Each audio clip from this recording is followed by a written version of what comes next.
Oh,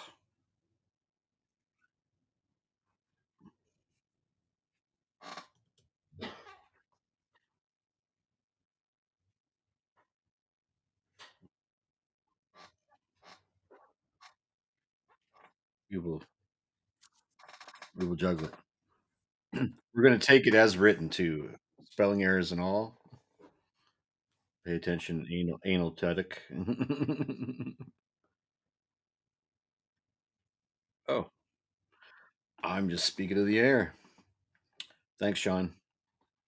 Uh, we were just saying that Andy's not going to be with us tonight. He's incognito. I think it's a Mother's Day issue, actually.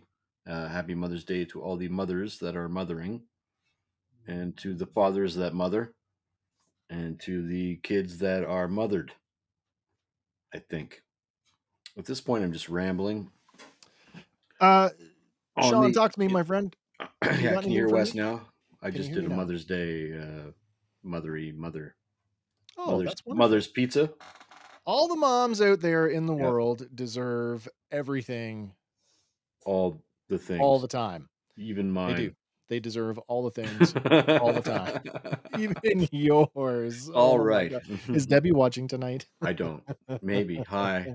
Who You knows? Who are. knows? I don't Okay. have Facebook. Sean, can you hear me now? If we can hear me, can I get Oh, good. We a can hear you. Okay, I perfect. see it in the chat.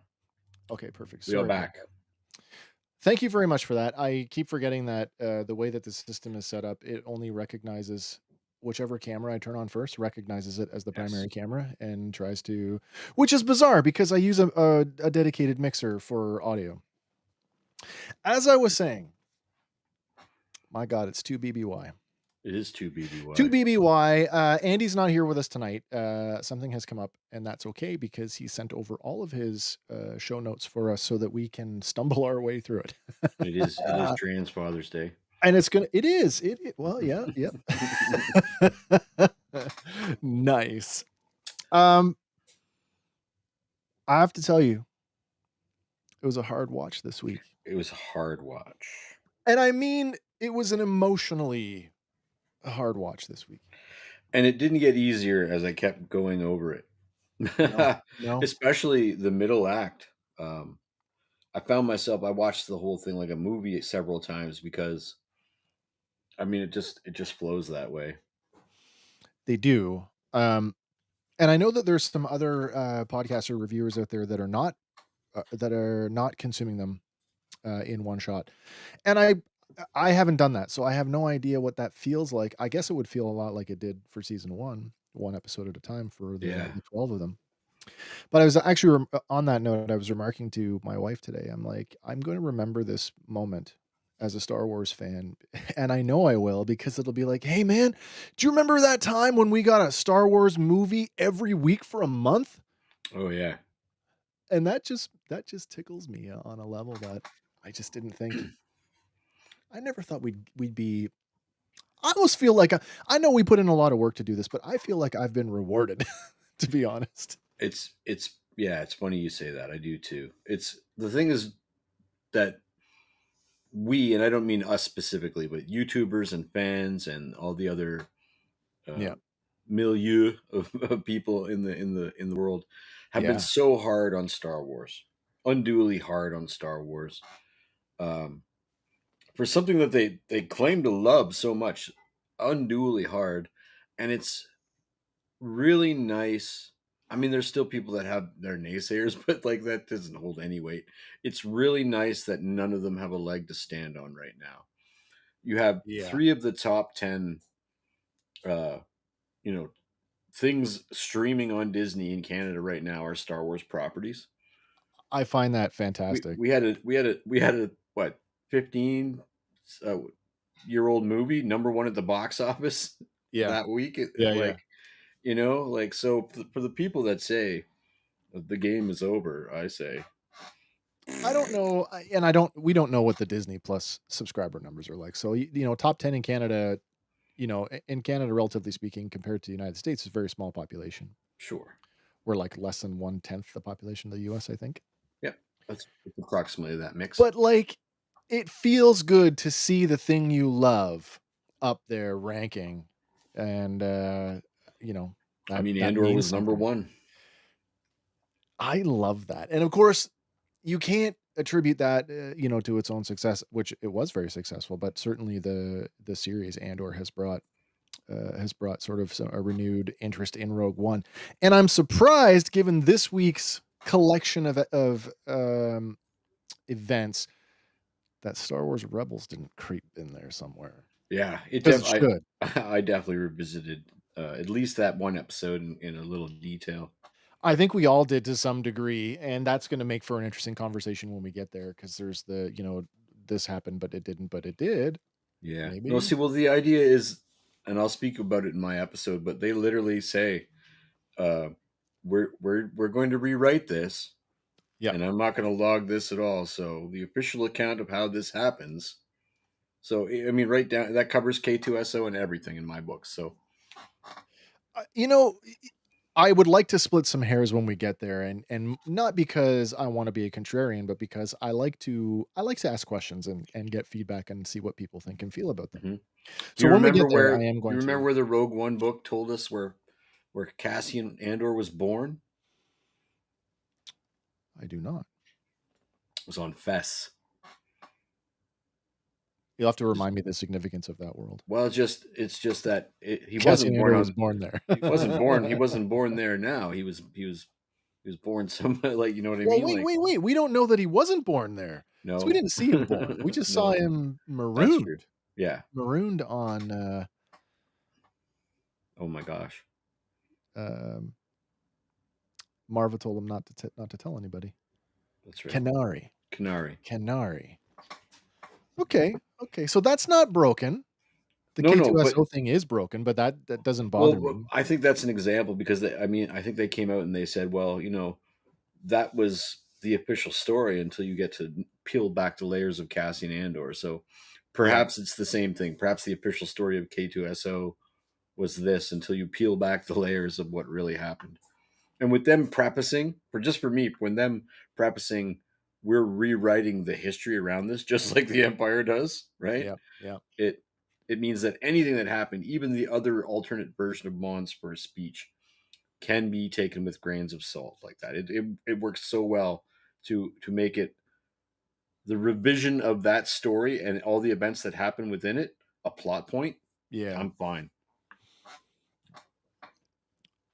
We might as well talk about it now because you just mentioned it. Mon's speech, that speech that she delivers in our show is not the speech that she gave in Rebels.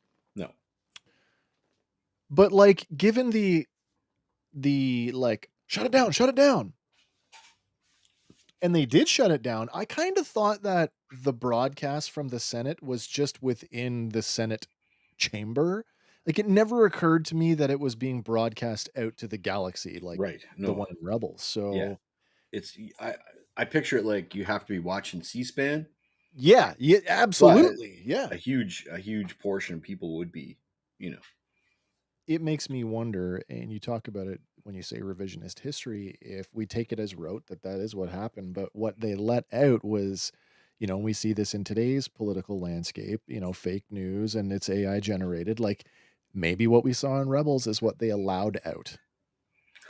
that's kind of what I get. And so what you do for the people that don't know, and I'll get into it a little deeper in the third episode, but you just see a hair of the tail end of her speech at the Senate. She's Yeah. dressed differently, yeah, and Yeah, the she's in her words and white. stuff. Yeah. The sentiment is identical. Mhm, And mhm. I mean, the people that witness it, even Zeb is like, I'm surprised she's not dead right now for saying that stuff. Yeah, So I know that Dan Gilroy was remarked like, "Do I have to stick to this shit?" which is completely reasonable. Right? I mean, it's I a mean, reasonable question to ask. it's for kids, right? Like, Yeah, but the yeah. sentiment is identical, and her final speech in Rebels really does get to me too, especially when all the ships leap into the. Her speech from the Bridge of the Ghost. Yeah, Yeah, that one is cool. It's is the like, second speech. and they allude to that when they say, "We're gonna hand her off." I'm like, "Oh, well, we know who you're handing her But off it's to." funny when on the build up to this, when everybody was like, the speech," and you're assuming it's the same speech and that they've retconned it, when in fact it's cleverly again, they didn't have to retcon anything. There are two No, speeches. There's no, another I duel with Darth I Vader. absolutely yeah, I absolutely agree, and I'm okay with it. Me I'm totally too. okay with it. Yep. Let there be 5 Darth Vader Obi-Wan Kenobi Yeah, yeah, duels I didn't know about. Are you crazy? yeah.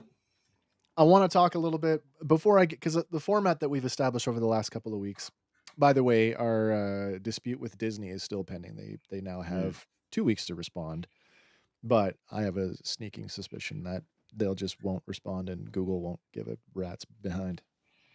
Anyway, the last couple of weeks, we've opened the show with the major events of the year, which I'm still going to do. But I want to talk a little bit out of order because the thing that, and this maybe it relates to the arc in general, but I noticed it right away. And this is like something that I don't recall picking up before, but I think it has a lot to do with the contrast between the week before, and that is the use of the news media across the episodes this week was so engaging and thought provoking.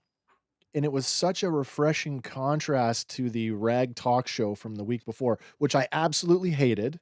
I hated it. But you watch those in real life? I do not. Well, and there are both though, right? There are. Yeah, so I Yeah. don't either, and I absolutely agree with you.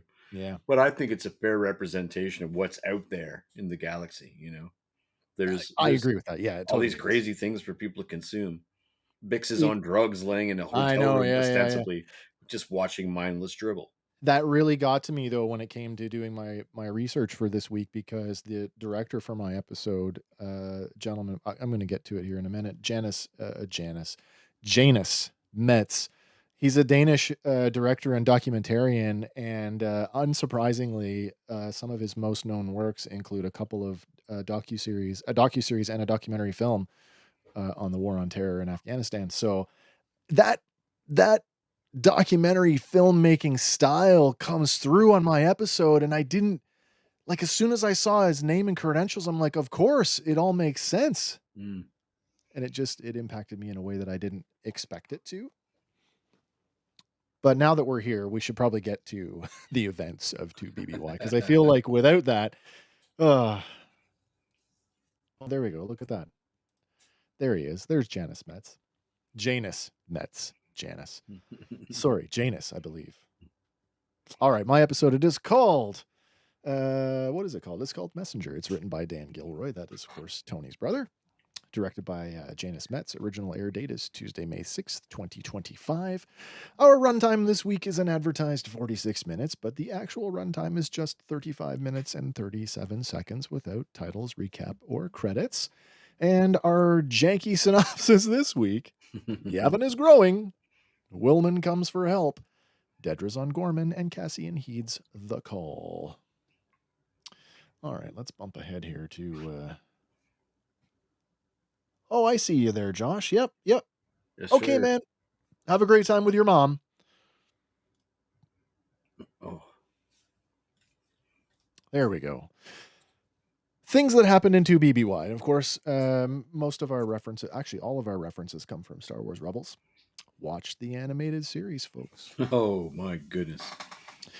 In 2 BBY, Grand Admiral Thrawn is deployed to confront the growing rebellion.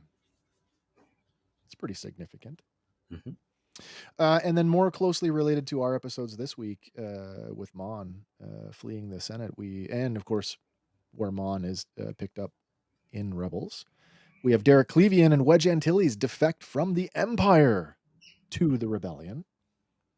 We have the Mandalorian Civil War between Clan Ren and their attempt to usurp Imperial Governor Gar Saxon, Mhm. Mhm. which my notes auto-corrected to Gary Saxon. Gary. And one of the big ones, Maul is killed for real this time Mhm. in a final duel Unless, with of course, they Obi-Wan. dunk him in the pits of Dathomir. Well, that's a whole other thing. Yeah, it's a conversation I didn't Stay expect to tuned, have. kids. Yeah. Maul is killed for real by Obi-Wan on Tatooine in a final duel. And in my Final opinion, duel. the best duel in all of Star Wars. Yep. Over in what, 2 seconds? Yeah. The most realistic duel and the in my opinion, the one with the most emotion.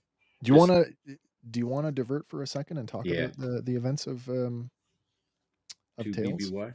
Of Of Tales? Tales. Oh, Yeah. we certainly could. So I don't wanna take away from tonight's episode or Andor episodes, but for those of you who have watched, Tales of the Underworld, the Asajj Ventress, arc shows the, resurrection of Asajj Ventress.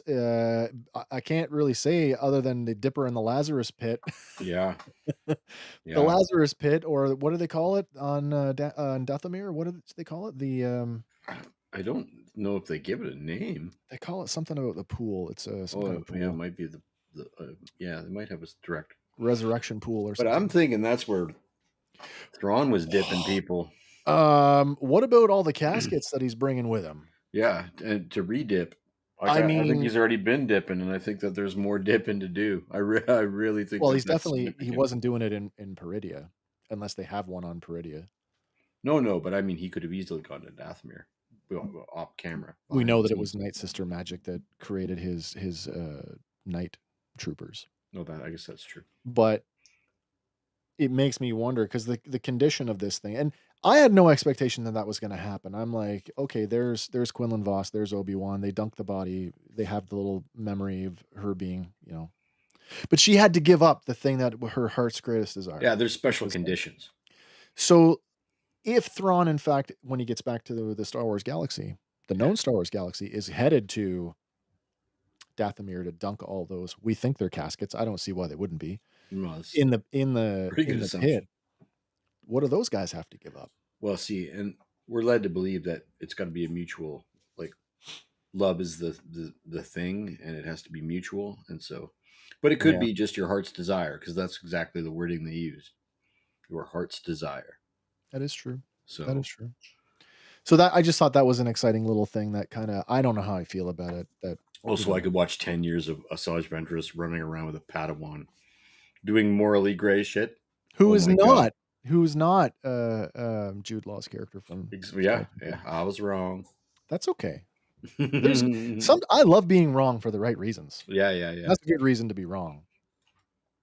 That whole show's proximity to the path just was one of my favorite I parts. liked that. I did not like that, "Oh, I know the way," and there just happened to be a ship on the other side of the rock when they got there, like, "Come We on." got 15 minutes to wrap this up, man. No, I get it, I get it.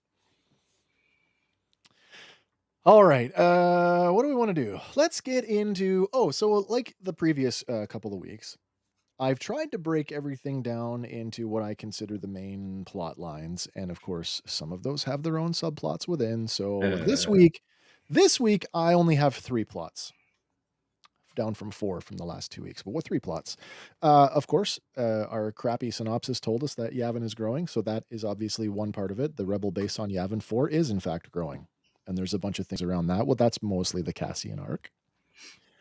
And then we have what's going on Gorman. The tension is coming to a head, and it is about to burst. And our third footnotey plot line, at least in my episode, is on Coruscant. Mon Mothma is warned to protect herself in light of her being outspoken within the Senate. I think that's how it breaks down. Mhm. I'm going to cover them. I'm not going to do what I did on the first week, where like here's everything Cassian, here's everything Gorman, and then her stuff. This is organic, so this is Right. as it happened in the episode. Yeah. It is chronological. We'll start with Will. Will returns to Yavin aboard a freighter carrying new recruits to the growing rebellion. We can see that a tent city has sprung up around the temple, and the entire complex is abuzz with activity. In the jungle past the tent city sits a semi-permanent treehouse. Bix and Cassian live there. Now, Cassian has suffered a blaster wound off camera to his right shoulder, and the injury is nagging at him as he tries to work out his shoulder. Now, Bix tries to rub some salve on it. That's what the descriptive audio tells us anyway, but it doesn't seem to help. Will shows up after getting off the freighter, and when he's reunited with the two of them, an argument breaks out. Cassian being suspicious of where Will has been for the last little while, and Will's reluctance to tell him about that. But the veneer cracks when Will asks Cassian, or says that Luthen, who has been conspicuously absent this week, wants to know if Cassian is ready to work again and says that he's actually been trying to contact him, and Cassian has conveniently been avoiding that. It's Willman's clear. Willman Sorry, acts what's a that? bit Willman acts a bit like a bratty teenager now, even though he's probably 25. He's a little bit, yeah. I want to Yeah. talk about Will too before we Yeah. move on.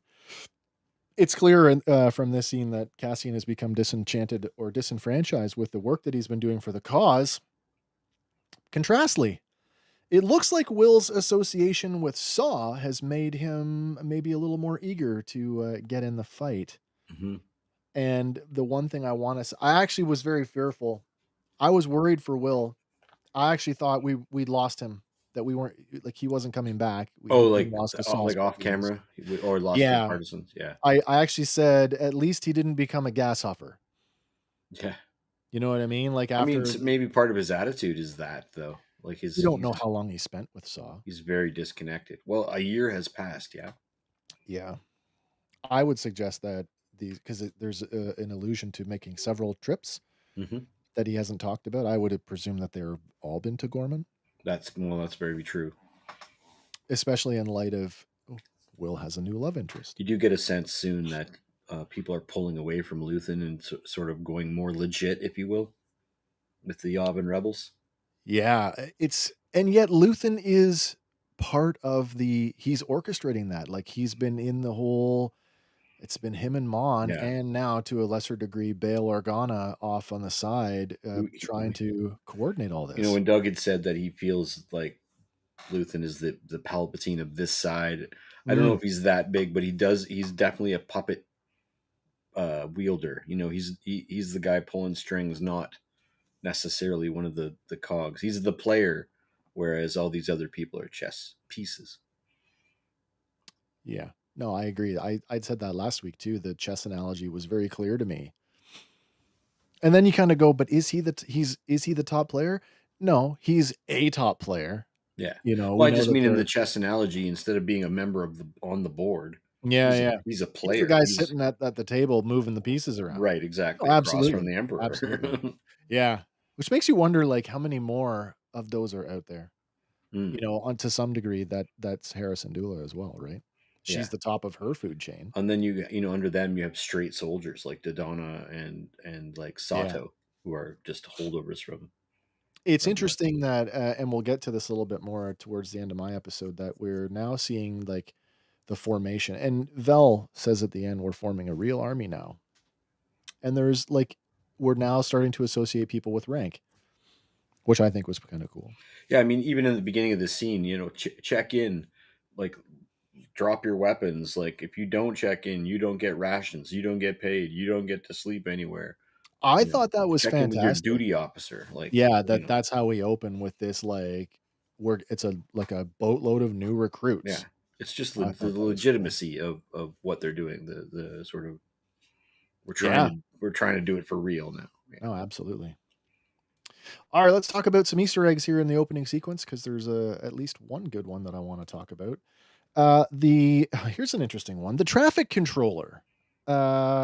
When the freighter is coming in, the traffic controller refers to and I assume it's the freighter. I don't assume it's the X-wing escort. Refers to them as Shadow 6. Hmm. I don't know if you caught that. And this could be nothing. This could be nothing, but Shadow 6 does have a Star Wars reference, and that is it was a Republic call sign used during the Clone Wars by Shadow Squadron, specifically by the clone pilot Flyby. Most famously, Flyby and the rest of the squadron, Shadow Squadron, participated in a mission to attack the Confederate cruiser Malevolence. You remember that one with the giant ion Hmm. weapon? Hmm. To attack Malevolence that was attacking the Kalita Shoals Medical Center. Right. This mission marks one of the very first uses of the BTL Y-wing starfighter. I thought that was an interesting connection. And more recently, the freighter itself. If you thought it looked familiar, that's because it is. This one is a JT 731 Broadhorn transport. This is the same class of ship that was used by Roken in Kenobi to move Force sensitives and Jedi down the hidden path. Hmm. So headcanon, I is that Roken at the wheel? mean, it could be. They have multiple ships. Vader rips this whole side out of one of them. Like Yeah. it's a common ship, but that's a non-invasive headcanon that I can take. What did he I mean, say? for me, it begs a different question. And I asked this in the chat. Sure. Especially because we're about to see somebody use an ability. I'm surprised there aren't more Path Jedi involved in Yavin. I mean, I mean, if they're all to focused be on revealed to us. the Ahsoka Tano ostensibly is walking around here somewhere. Soon, Kanan Jarrus and Ezra Bridger will be walking around here somewhere. I mean, Ahsoka at this point is off doing her, She reveals herself as Fulcrum. as She's Fulcrum, yeah, out Fulcrum. as Fulcrum to BBY. But is Fulcrum an independent, an independent operative at this point? Is she, like she's helping the rebellion? No, I think at her point, and when it's revealed that she was the Fulcrum, Yeah. I think that was her liaisoning with Rebel High Command, probably Yeah, mostly yeah. just Sato, uh, and then the whoever's I guess Dodonna Draven. But it's explained that that becomes a moniker after that. And of course it comes from Anakin Skywalker. Yeah, yeah. He was Fulcrum during the Clone Wars. That's right, yep.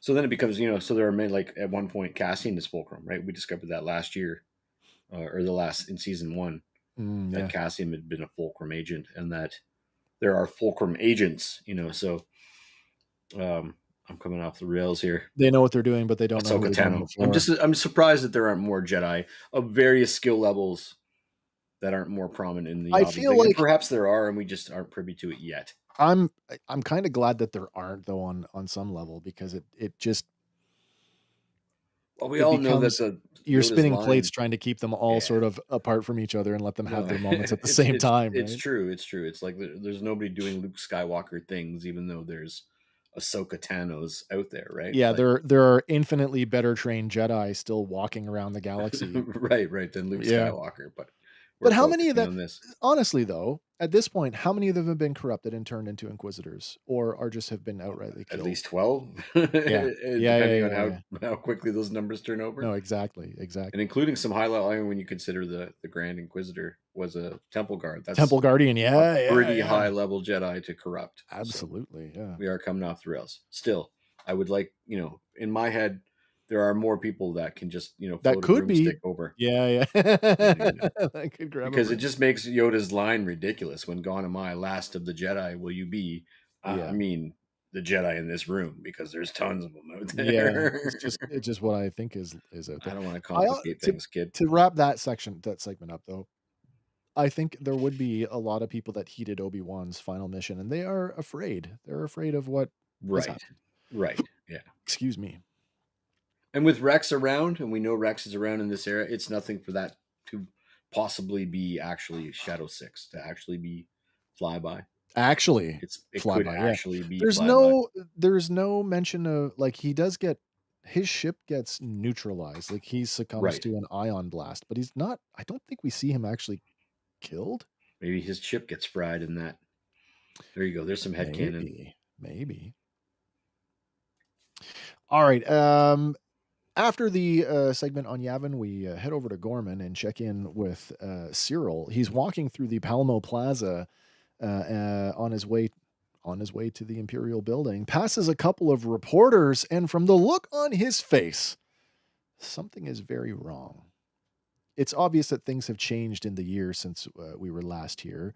At the base of the staircase sits an Imperial checkpoint with not only physical barriers, but armed Imperial soldiers, armed Imperial army soldiers. First thing I noticed was that the fortress is complete. The Oh, it's garrison's way complete. complete. Yeah. Yeah, yeah, yeah. Funny thing though, they built a physical mock-up of it for certain shots, and it just Mhm. looks tiny. But Yes. then when you get the CG one, it's like, oh yeah, it's huge. One of the reporters reports that a terrorist attack at the naval terminal reports a terrorist attack at the naval terminal in Palmo.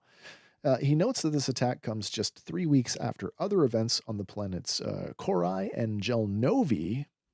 I didn't find any reference for Korai, But Gel Novi might be a reference to a planet within the Novi system. Mm, And if that is the case, well, the Novi system was first identified in the 2009 Star Wars Essential Atlas published by Del Rey. nice grab. We've got I love this too, the camera droids. Hmm. The Hmm. one actually says news on it. I thought I'd get that. That's awesome. Cam droids first seen in the Phantom Menace, in the Senate chamber, floating around, recording everybody as they speak. A second reporter mentions that the Imperial response to this attack has wow. I think my autocorrect screwed that up. I don't even know what I was trying to say. A second reporter mentions that the Imperial response to this attack has something. A curfew has been installed for the entire city, and no one has claimed responsibility for this attack. The credibility, the way that and I know they're acting, but the way that the reporters delivered their breaking news, Yeah, oh yeah. it just came across as this is legit. For me, it was like, so we know what's happening. We're not. I mean, we get into a little of the intrigue and the details, but there was a terrorist attack last night, and we're blaming the insurgents, and that you get the feeling that this is very much Fox's coverage of world events, as if if you follow me, Yeah, yeah, yeah, yeah. this is the official Well, I was gonna uh, say there standpoint of the it empire. it comes up later too when Mon is walking into work at the Senate building and you're hearing the it's almost like radio broadcast. I know that's for strictly for us. I don't believe that's being piped in through the building, but you Hmm. hear these multiple broadcasts and it just the sentiment is so pro-imperial. It's this these first two episodes. The third one is very much a sort of a wrap up of Yeah. the mission. It's like the Mission Impossible coming to a head. But these two Yeah. episodes are so I don't even know what the word is. They're so today in terms Yeah. of Yeah. world situation. I couldn't escape in the second episode. I couldn't escape the idea that I was watching something happen in Gaza. Like Mhm. where the world is screaming, but nobody seems to be paying attention. Yeah, So yeah. I mean, these events are so poignant, and like you say, right down to these new broadcasts feeling so authentic and genuine. Yeah, they do. Crazy scary. Well, back at the treehouse on Yavin, Will lets on that it was in fact Gorman that he was visiting. This incenses Cassian, and I don't know why he's so worked up over it, but he is. And it sounds like Will has been making several trips here, side trips, I should say. I think Cassian probably feels a little bit like he's got to raise the boy now, even Like a though the father boy's a figure. man. Yeah, and I think that Yeah, Bix and him have taken on those roles. that's entirely His possible. father was killed under his watch, essentially. Then I gave you a father figure in Brasso. Now I'm off to do more murdering around the galaxy. Oh, I Yeah, got yeah, Brasso yeah, yeah. killed. Well, So that certainly there's lends itself probably, yeah, it lends itself to Cassian's sort of disenchantment with what's going on and his sort yeah. of position of like, "I'm done." Well, it's the Indiana Jones. Do your thing, chase your dreams, kid. What? You're my son? No, you're going back to college. God damn it! Yeah, yeah, yeah. Right? No, Like, exactly, so. exactly. Well, Will says that Gorman is being destroyed, and the job that Luthen has for him to call it what it is the assassination of Dedra Miro. Mm, Will calls her a monster, and he emphasizes the point through this sort of argument that they have that the Empire has been winning all along. hmm. He says that you're going to see this as a revenge plot, but it isn't. Cassian storms off for a briefing that he has to go to, and as he goes out the door, Will basically yells at him, "You act as if Luthen is the enemy." Cassian shoots a glance back. That would be easier. Yeah. Yes. Meanwhile, Bix, now with the data pad, she stares at it in turmoil, probably because this is touching very directly on her torture. Mhm.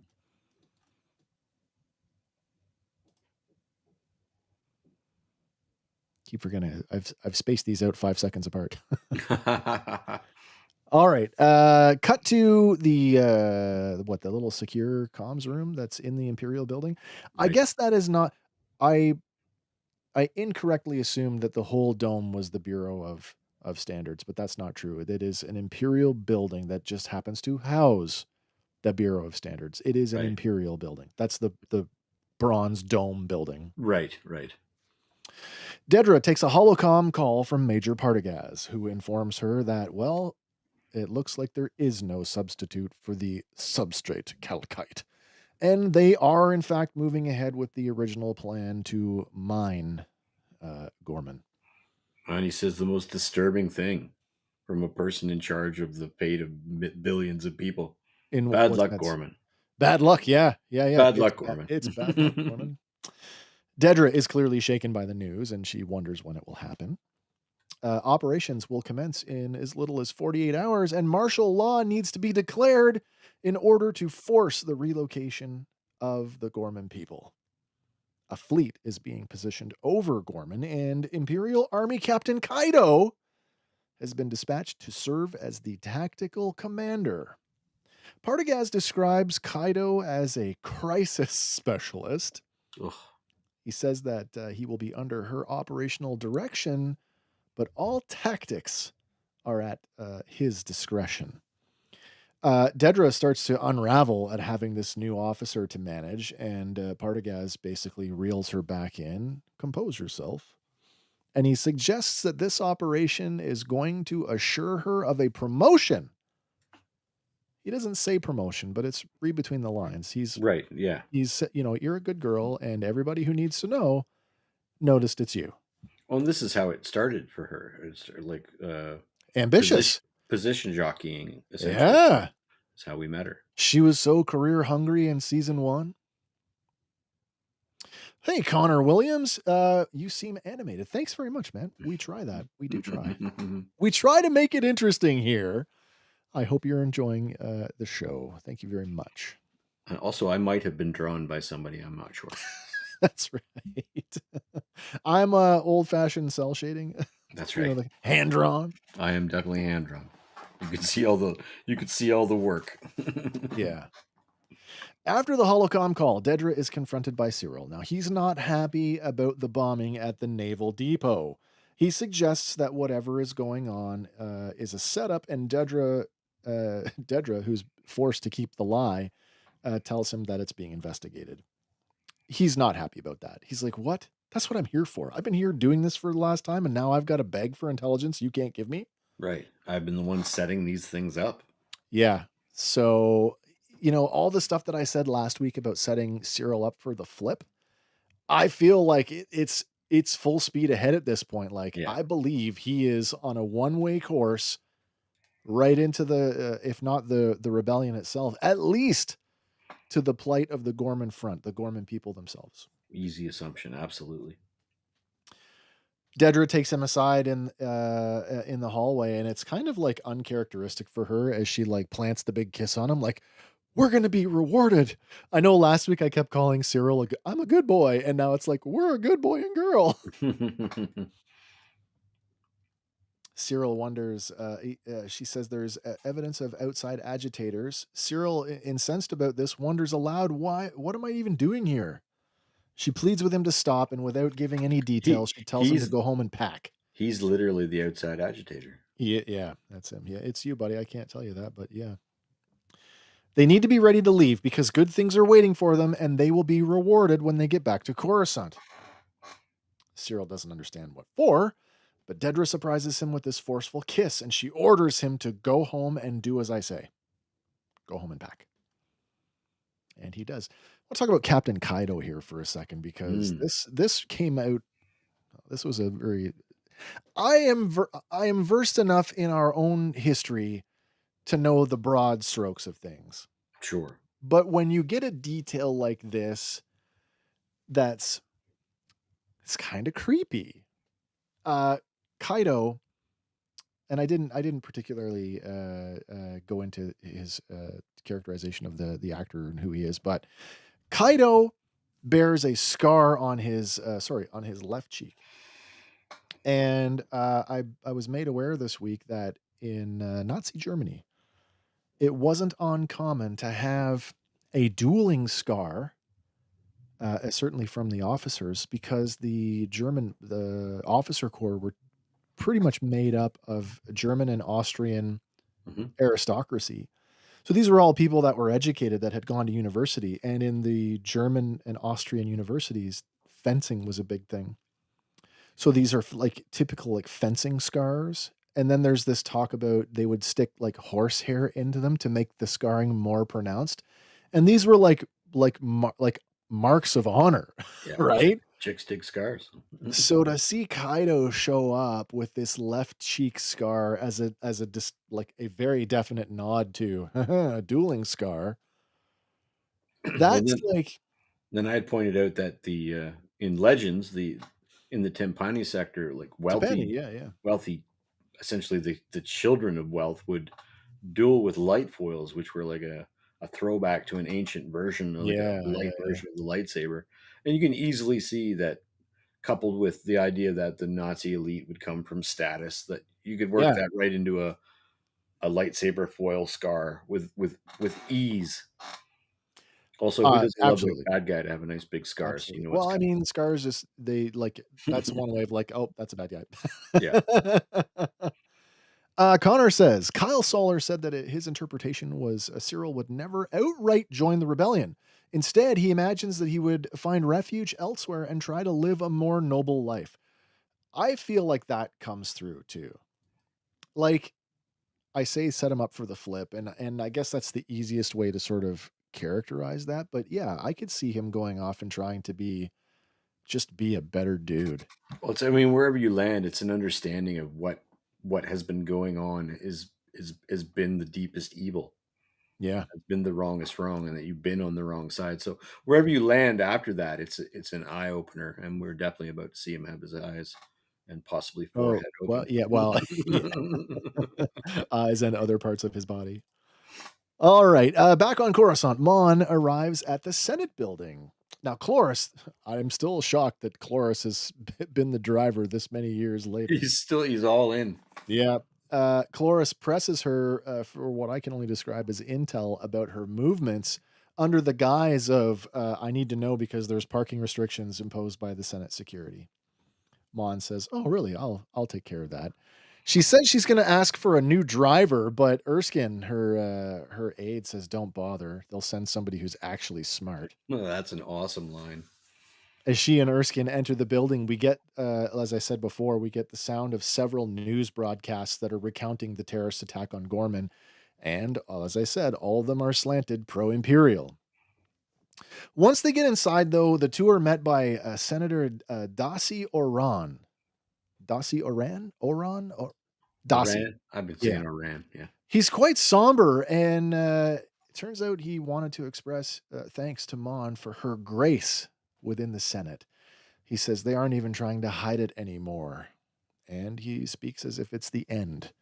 And as their conversation concludes, he says, "Protect yourself." Mm. It's kind of foreshadowing, which is too bad.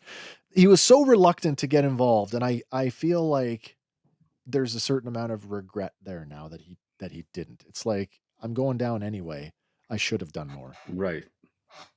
Unfortunately, that's Hindsight not the case. hindsight is always Oh, being what it is. yeah. All right, it's time for another Easter egg, and this is something we probably should have talked about, the week before, actually, last week? The wedding episode, Yes, because that's when the character was introduced. that's true. Erskine Samaj. Erskine Samaj, that's her, aide de camp, her senatorial aide, as we can call him, served Mon Mothma as an aide during her time in the Senate and later as a rebel operative. At the party, he basically explains that she basically adopted him. Like, they took him in as a child and raised him. Oh, he's been around that long. Yeah.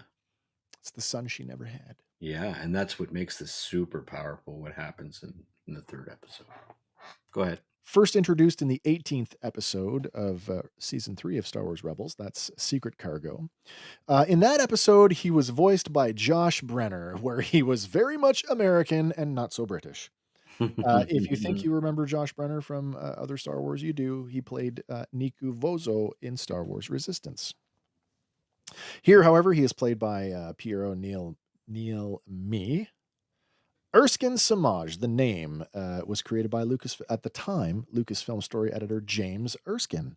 Samaj is, of course, James spelled backwards, and the character's name was inspired by Erskine.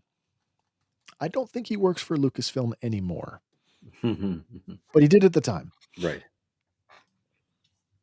Excuse me. All right, going back to Gorman, we check in on the Gorman front on the leadership meeting in the underground headquarters. Now, they argue that Caro Ryland's peaceful approach isn't working. And while Caro insists, in fact, that's the only thing that carries any dignity. And it's such a contrast between the old and the young, where they're all like, we got to do more, your way isn't working. Mhm. And he's like, no, we got to stay true to who we are. The argument is broken up when the man Lazine, who you remember from the meeting last week, he shouts at them. In a moment of reflection, he beckons the group to be a little more introspective and look at what they have become. He suggests that the infighting is exactly what the Empire wants, in fact, to keep them disorganized. Then Lazine switches gears and he tries to appeal to what I can only describe as the group's collective sense of national pride Mm. by reminding them that we are the Gore, a sentiment that's going to come back much louder later. And he doesn't care one way or the other how the group conducts themselves so long as they don't lose sight of that. Back on Yavin 4, Bix takes Cassian to a force healer. A what? To a force healer. This caught me way off guard. Yeah. There's a long line of people waiting to see this woman, and we see that there are some various injuries amongst them. The woman, and I don't know, I think the way I've described this is pretty on the nose. The woman hovers her hands over the wounded man's shoulder like a Reiki healer. Hmm. Cassian is a skeptic, and he stops short of the waiting line, refusing to see the woman. He says, it's a good thing Marva's not here. And she isn't. Bix basically says, well, because she went to, some charlatan like 20 years ago. The force healer, several meters away, stops what she's doing, ministering the injured man as if she senses something, and approaches Bix and Cassian. The woman posits that she might have known them before, realizing that's not it at all. In that moment, I have a question for you. When she Mm. says, I thought I knew you, who is she addressing? Cassian. I thought it was Bix. Oh, really? I No, do. I thought it was Cassian. I thought it was Bix. And I think probably for the same reason, which we'll talk about here in a minute. The woman, posits that she might have known them before, realizing that's not it at all. Bix tells the woman that Cassian has a blaster wound that isn't healing, and the woman instinctively knows it's on his right shoulder. After placing her hand on Cassian's shoulder, she thanks him for the clarity. It's as if she's felt something that she hasn't in a long time. She says the other wounded would come no matter what, and sometimes it even works. But this is different. She says that people carry with them all the things that make them, but others, like Cassian, gather it as they go. She says that he's been gathering a strength of spirit and that he must feel it. Cassian, spooked at the experience, walks off into the jungle, leaving the woman and Bix to talk alone. The force healer asks, who is he? Bix thinks that the woman saw something when she touched him, and she beckons her to tell her what it was. Well, the force healer asks again, who is he? And Bix downplays it, and she calls him just a pilot, a soldier. The woman says that she senses the weight of things that she can't see: pain, fear, and need. She says that most beings carry the things that shape them. They carry the past, but a small few people, like Cassian, gather things as they go, and that there is a purpose to it. And he might be some kind of messenger, and there's a place that he needs to be. Mm. She asks how long Bix has known him. Bix says, I can't remember not knowing him. And the force healer suggests that Bix might be the place that he needs to be, before grasping her hand in comfort and then walking back to the line of waiting injured. Okay. Yeah. Let's back up a bit. You want to break this down? the first thing that happens there is that it's almost it's very similar to the "Hello There" by Hello Obi-Wan there. Kenobi. Yeah. It's very similar to the "Do I know you? No, I thought I did, but it's not that at all." I get that vibe off it.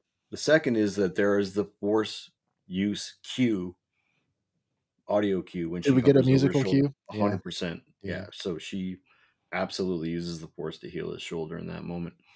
Um, and then the way that her faith is restored, um, you get the sense from other media. Obi-Wan, even Obi-Wan loses it if he doesn't use it.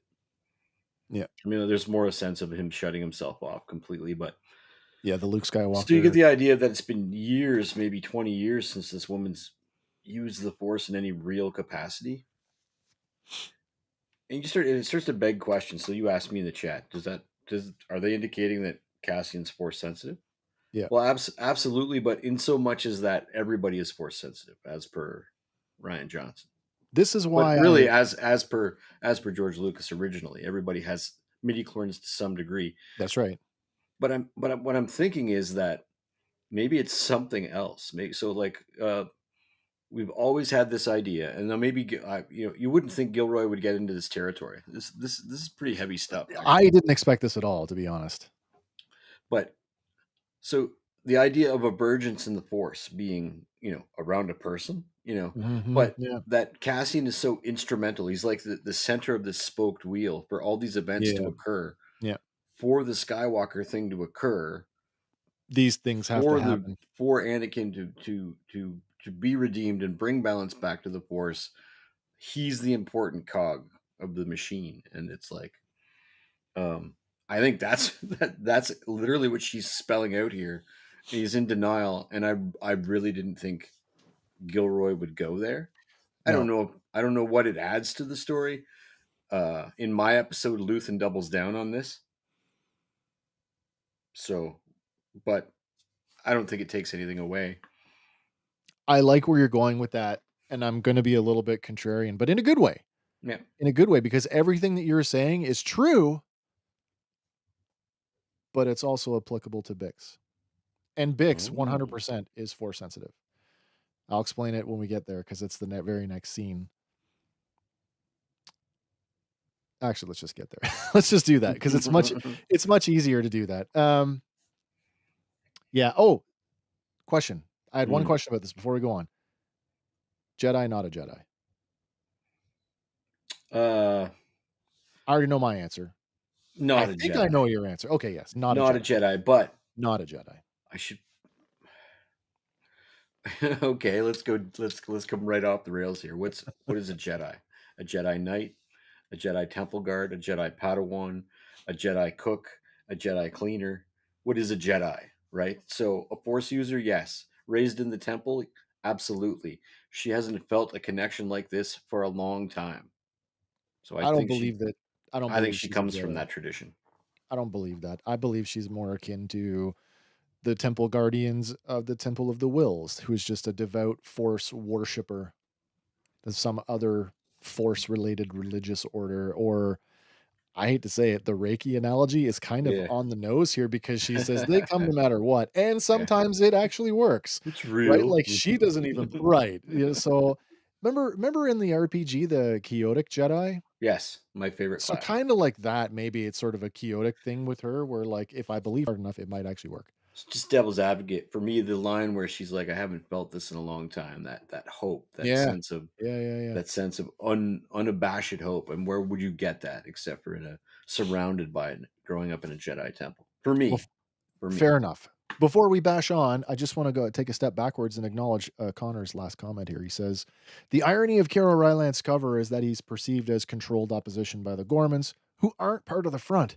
So when he warns them about the plaza, no one listens. Connor, are Sad." you AI? Oh, it's so good. Okay, let's pick up where we left off here because we break from this and we go right into the next part Oh, sorry, we should talk about the woman, specifically. This is our Force healer. This is a lady by the name of Josie Walker. She is a veteran of British film and television with 24 professional acting credits. She played Rose Narracott in the 2014 stage production of Warhorse, which is probably the only thing on her IMDb that I thought the broad audience would know because it was made into a film. Mm.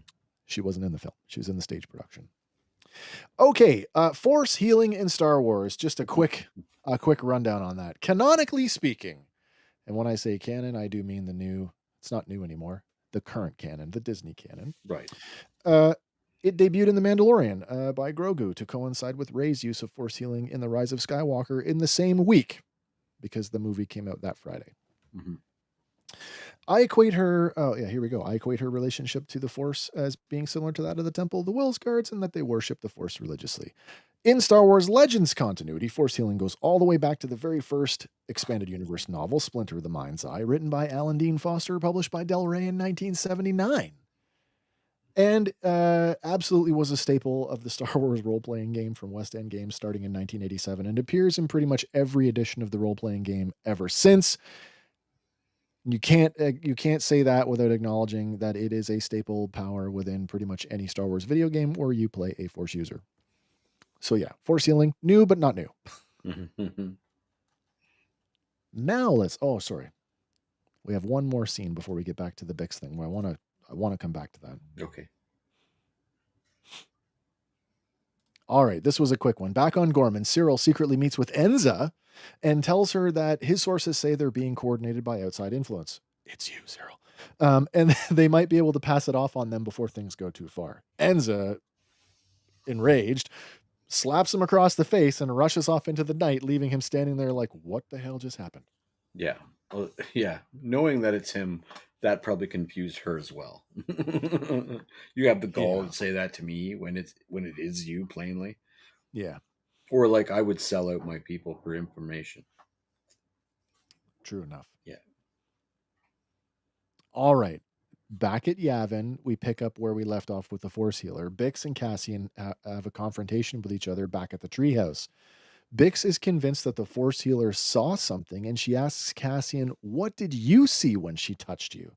Now, she's asked both of them, "What did you see? What did you see?" Like, she Mm. knows that they saw Right. something. Cassian dismisses the Force healer as nothing more than a cook from the kitchen, but it is undeniable that his blaster wound is more diminished, and he has far more mobility in his shoulder now. Yeah. This is the part where I say, when the Force healer walked up, who is she saying? Do I know you? And I believe that she's talking to Bix, because Bix says, I felt something and I'm not afraid to admit it. I've had dreams like this before. Bix is Force sensitive. Hmm. When Interesting. Bix when Bix tells Cassian the woman called him a messenger, he gets defensive with her and asks why she's doing this. Bix knows Cassian felt something when the woman touched him, and that's why he's upset, and she beckons him to let it in. And that's where I say everything you said about Cassian is true, but it's also applicable to Bix. And as much as Cassian is the center spoke of the wheel, he's incapable of making that decision, and it's made for him. Yes. Right. And I feel like that's her insight. It goes back to her, like, if I'm giving up everything, I want to win. And I know we don't get to win if you don't do these things. So I'm going to make sure you do. To get ahead of ourselves. Sorry about that. But yeah, I'm firmly, if we're going to play in that, okay, we're going to make force sensitivity sort of this, anybody can do it. It could be Cassian. And on some level, yeah, we mentioned it sort of, he's the anti Han Solo. Do you know what I Right. mean? Like, Right. yeah. But she's very much, she wants to believe. She's in it.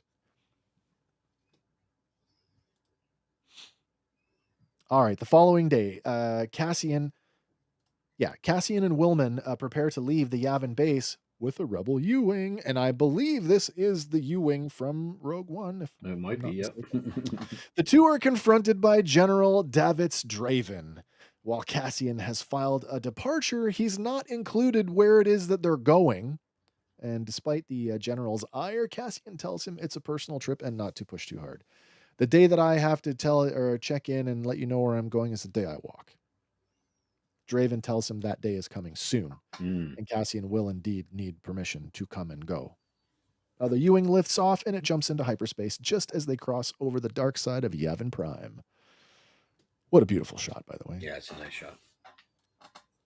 All right, let's check in here with our general, who's our first name dropped general. Davitz Draven, once again played here by Alistair Petrie. What a nice contrasting shot here between 2 BBY and 0 BBY. 10 years apart. Alistair has 88 acting credits going all the way back to 1993. Aside from Star Wars, you might recognize him as the character Sterling Moss in the 2013 biopic Rush, and more recently as George White in Deep State, or as Michael Groff in the Netflix series Sex Education that ran between 2019 and 2023. I love the contrast here. There's this like he's a general, and by the time we get to Rogue One in 2 years from now, there's been a redesign on the rank. And you Mhm. know me, I fuss over these little BS details that nobody gives a crap about, but I just this stuff tickles me that oh, we have this proto rank which looks very much like the one that they land on for the Skywalker saga, but it's different at the same time. Yeah. Recognizable but different. I I just like want it. to yell at him to straighten his medallion there, General. Put your rank plaque on straight, you. Drive me crazy. Oh, that's hilarious. By the way, 10 years later, he looks great, by the way, He for, looks great. another decade. Cutting back to Gorman, a speeder load of young Imperial enlisted soldiers arrives at the Imperial building, and form up in front of Captain Kaido. Dedra and her attendant Grimish look on. Dedra remarks that they look like children. Indeed, their formation is not very parade worthy, some of them barely remembering to put on their headdress. Grimish Green, informs green. Dedra that Captain Kaido has several units arriving today. The captain orders the unit inside, and they all sloppily march in a loose formation into the building. I like that there's this like banter between the sergeant and the captain. Mm. And on some level, it's the kind of banter that I would expect. Like I've seen this banter before between an officer and a enlisted guy who have a close working relationship where he's like, there's not a man amongst them, sir. Mm. Right? And then the officer would have like a good chuckle about it. But like these two are clearly not, they No, don't have that relationship. no. See, Kaido is business. oh, all business. Yeah. Well, at the same time, we have Cassian and Willman arriving at Gorman. Will holding on for dear life as Cassian rockets the Ewing at low altitude down a valley over one of the Webberies. And I just love the smirk on Cassian's face. He's like, "What? What? You ever been in that situation where, like, actually, you and I might have been in this Yeah. situation once or Yeah, we twice, have. Yeah. driving in the car, doing stupid stuff that you know you Yes. shouldn't be doing, but you're Yeah. so cocky and confident that you're like, Combat driving. I'm not even looking at the road and I'm fine. I'm just looking at your reaction. Yes. I thought Yeah. that was hilarious. Yeah. Several times. Although, he doesn't laugh, Cassian, revels, sorry, at how white-knuckled Will is. Back on, Yavin, Vel Sartha, pays a visit to the treehouse looking for Cassian, but finding Bix, Bix seems genuinely happy to see Vel and asks how she is. Vel is at a different point in her life since the events of last week, the death of Cinta. She says, I need a break. And she alludes that sometime after her death, she has been involved in a smuggling ring. There's no more smuggling for me now.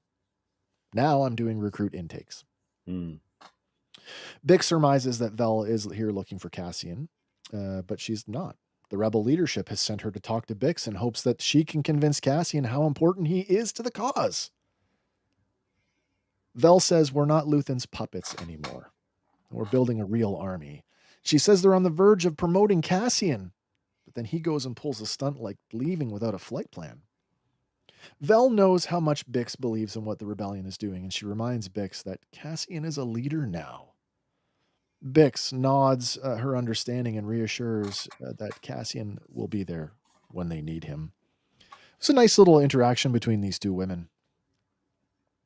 And I was kind of surprised. I thought that Vel would be the type of person to like toss herself right back into the work, right? Like Right. that's how Yeah. I cope.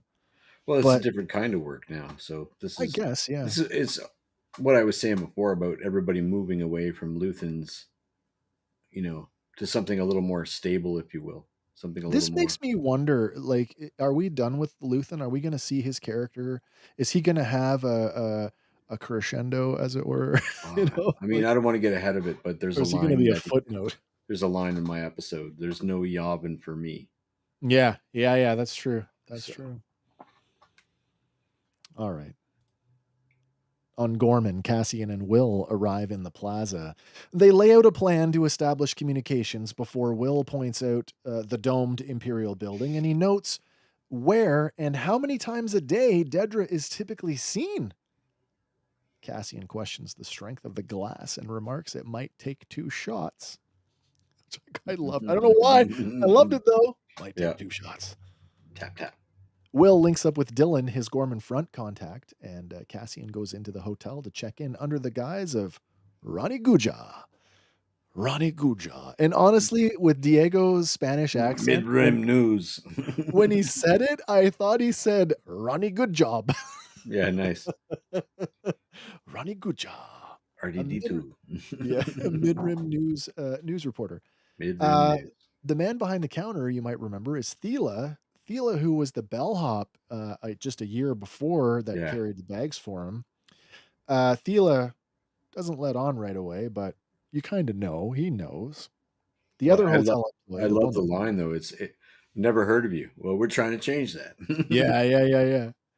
The other hotel employee mentions that without Imperial approval, that he'll have to sort it out in the morning, but they are required to report his presence anyway. Mm, At that point, she, like, unrelated, she remarks, and this was kinda neat, "A group from Alderaan have canceled," mm, before, she leaves the front desk, which leaves Cassian and Thela alone. Thela hands Cassian a key to a room that's facing the front of the plaza before he tells Cassian that she will report you, and we are required to turn over the guest list every afternoon. Cassian kind of nods and thanks him. As he walks away, Thela says, "You'll have to carry your own bags this time. You know the way." mhm. Cassian is completely caught off guard, but only for a moment before he gives Thela a knowing sort of, uh-huh. I thought it was a very nice little moment. Yeah. Cassian goes to his room. It's the same room that he had the year before, and after quickly checking it out, I don't know if he's looking for bugs or what. If he's doing a bug sweep, he didn't do a good job. But he just Mm, seems a little kind of frenetic coming in the door. And he places the bag on the bed before turning off the overhead lights and studies the Imperial building across the plaza. In the Gorman headquarters, Will works on some electronic equipment, and Drina comes over to check on him, and the two of them share a smile. Of course, now you're like, oh, Will's got a new love interest, which good for you, Will. It's clear they've become romantic. Um, Will back in doesn't make good Cass, decisions. Will doesn't make good decisions. Back in Cassian's room, an earpiece flashes red as it receives a signal. Cassian places the device against his ear and asks, "Is this the weather center?"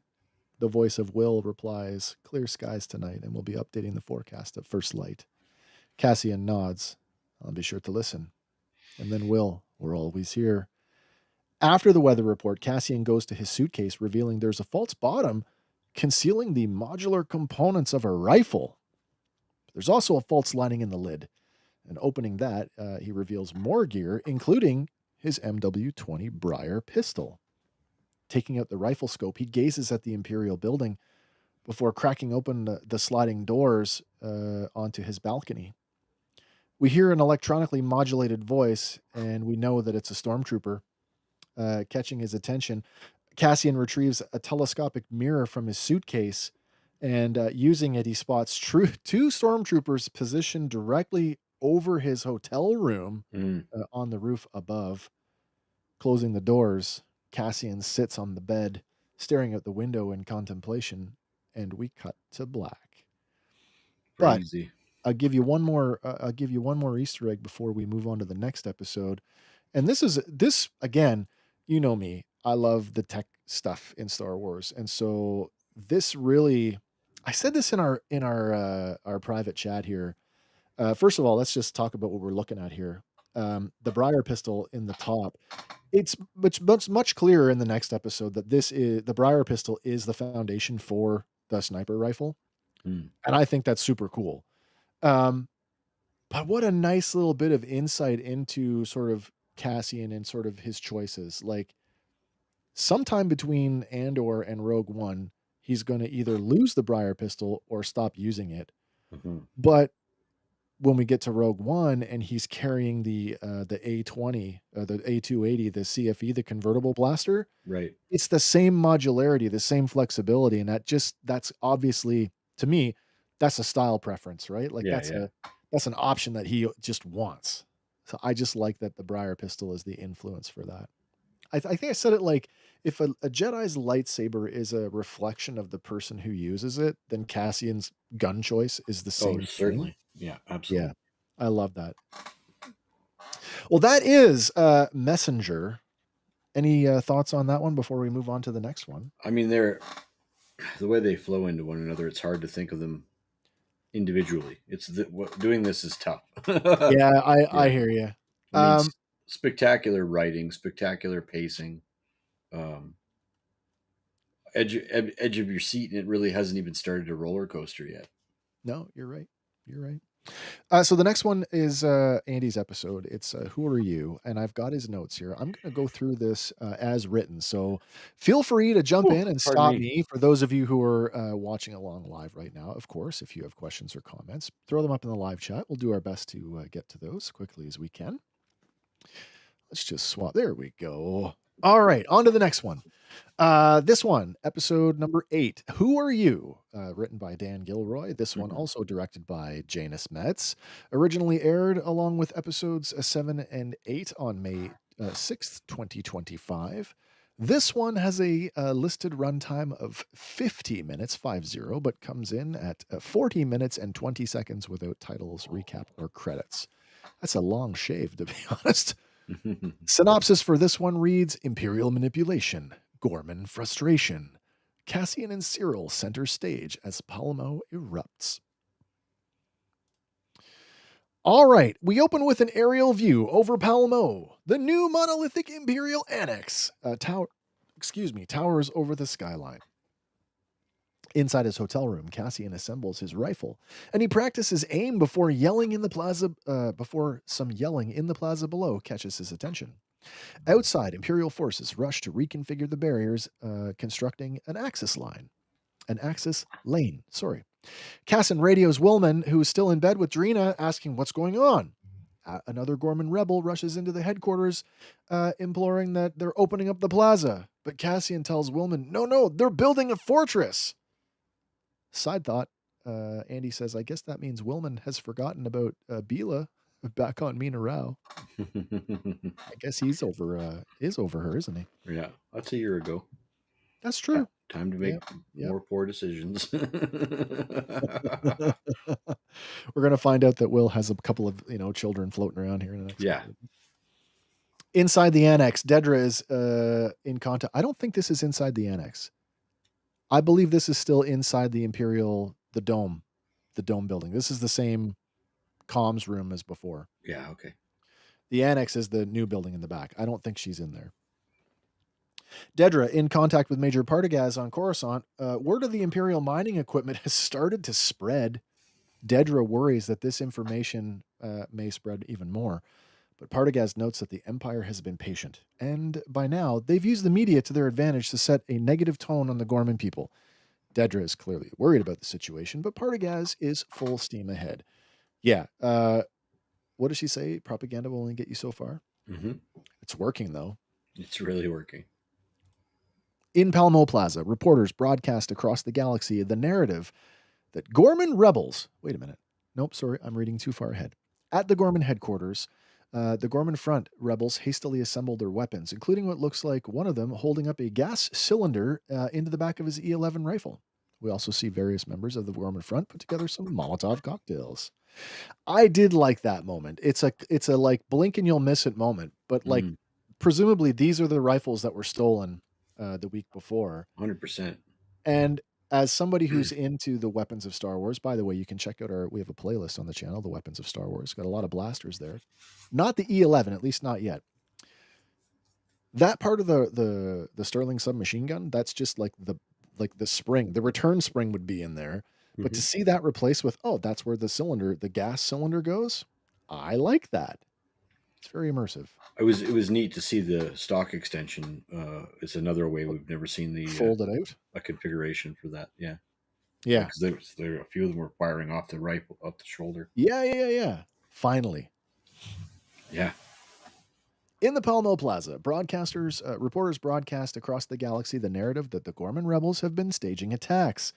There's another one rumored to occur this morning. And as luck would have it, back on Coruscant, Edie watches the broadcast with a look of concern. As the camera pans, we see that she's placed her Gorlectopod right above where Cyril would normally sit. Fun note here, as Andy says, as we saw through the Andor declassified video. By the way, are you guys watching the declassifieds as they come out? Hank, what about you? Yeah, definitely. Yeah, they're pretty cool. They are coming out the same day as the broadcast. So, Yes, like, sir. I watched the 3 episodes, I hop into bed, flip my phone open, and it's there already. Yeah. They're really good.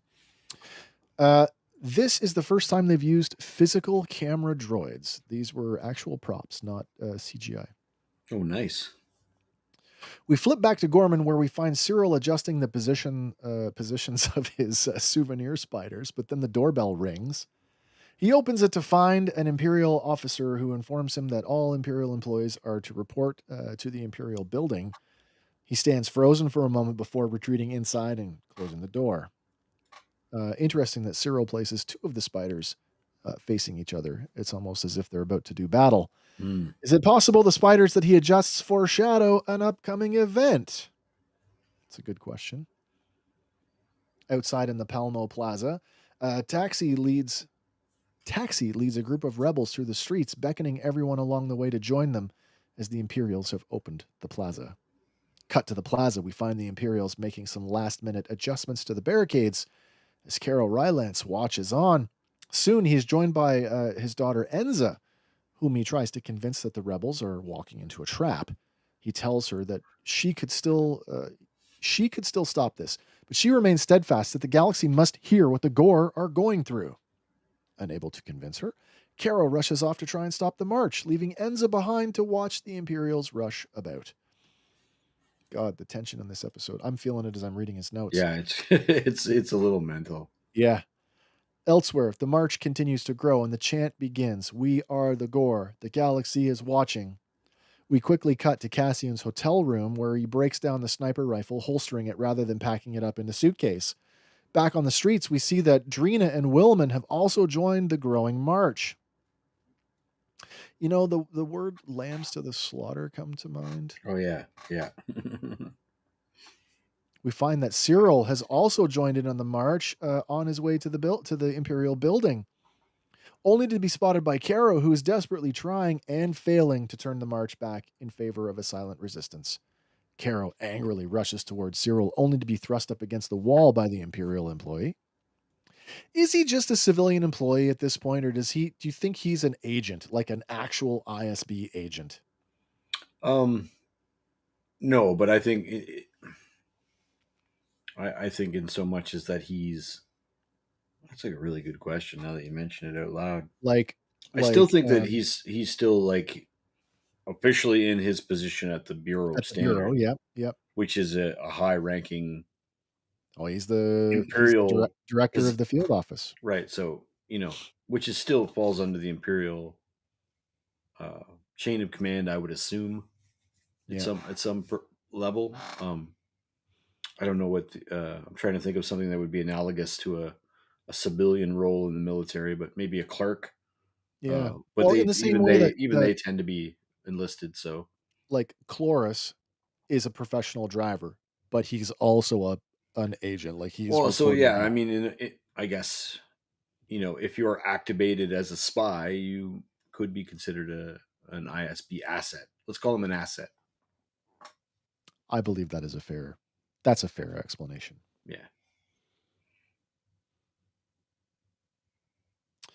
It was oh yeah, employee. Okay. Caro's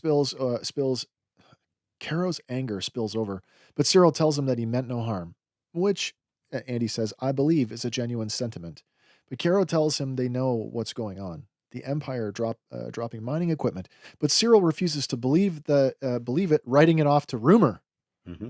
Caro pleads with him, asking what type of being Cyril is, and pushing Cyril back. He practically begs to know what's in the ground. Cyril has no answer.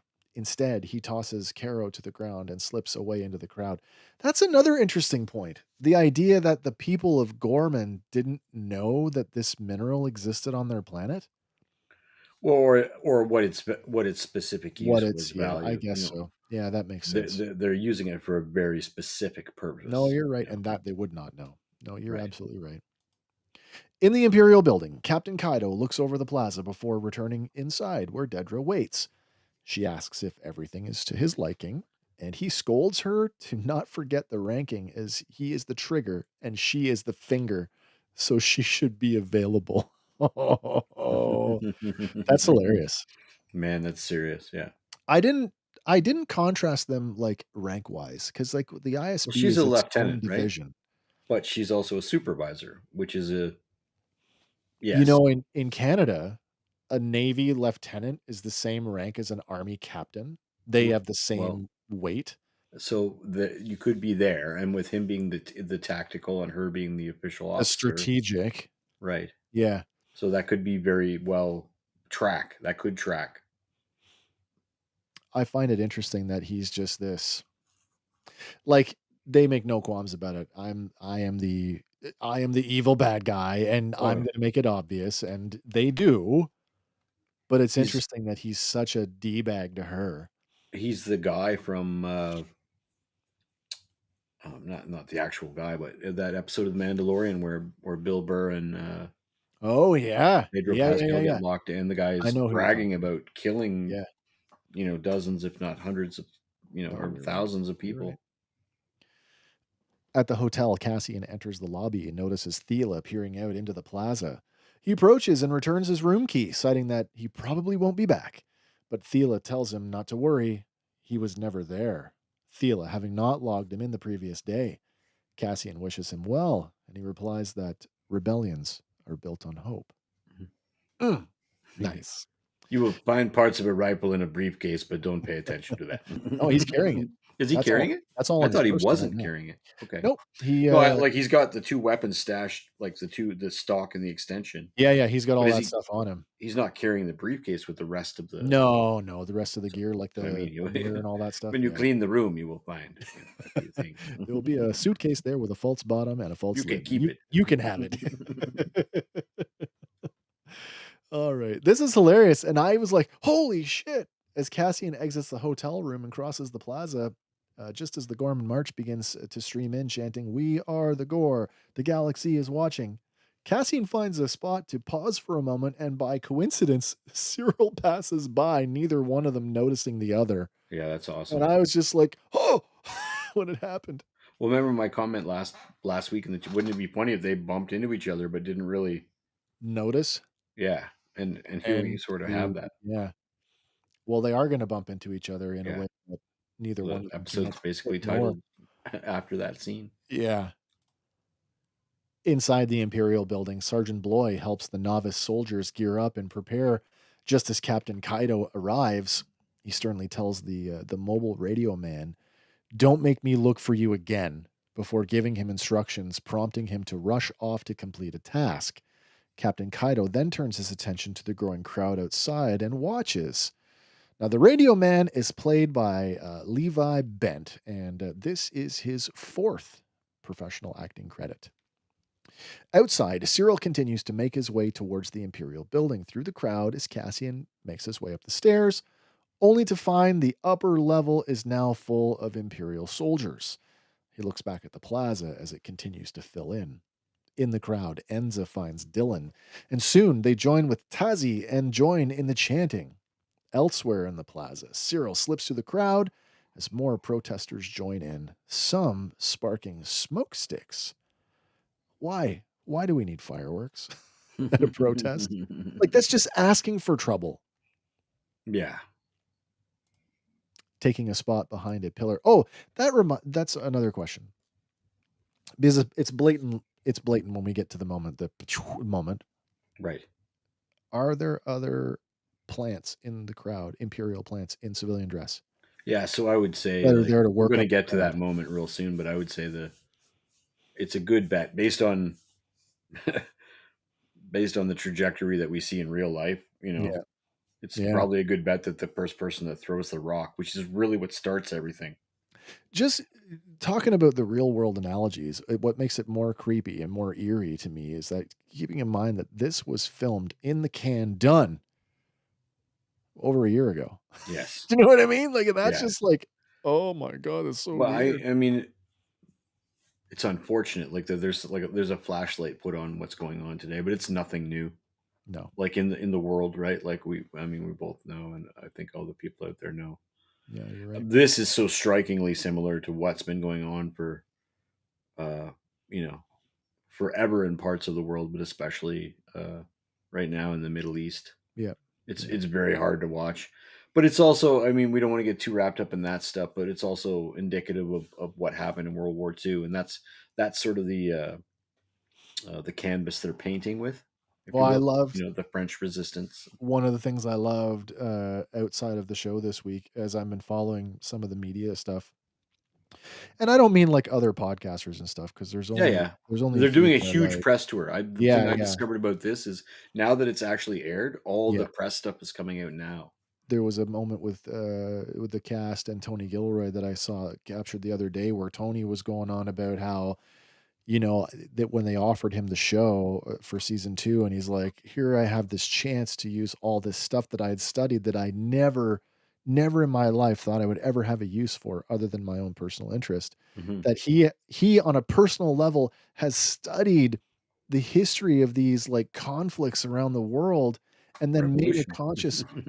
made a conscious decision. He's like, "I have to get as much of these, historical events from all over the world Yes. into my story, in ways that I can do." And Mhm. he's done that. Oh, Like man. like, I don't even think clever is the right word for it. I can't, like, it's just. It's a masterclass in Yeah, yeah, filmmaking yeah. No, and you've writing. just you've It nailed it. it 100% is. Absolutely. Okay. Taking a spot behind a pillar, Cassian puts his earpiece back in and tries to, contact Will. Will responds, but the crowd noise is overwhelming. I also got the impression that there was like it wasn't a strong connection, like there was. Mm, yeah. Cassian tries to, ascertain Will's position, but something catches his eye. Across the plaza, he spots Dedra Miro and Agent Grimish on the balcony overlooking the crowd below. He moves to get a better position, and he brings out the rifle scope for a better look. But as he watches, Dedra, spins around and re-enters the building.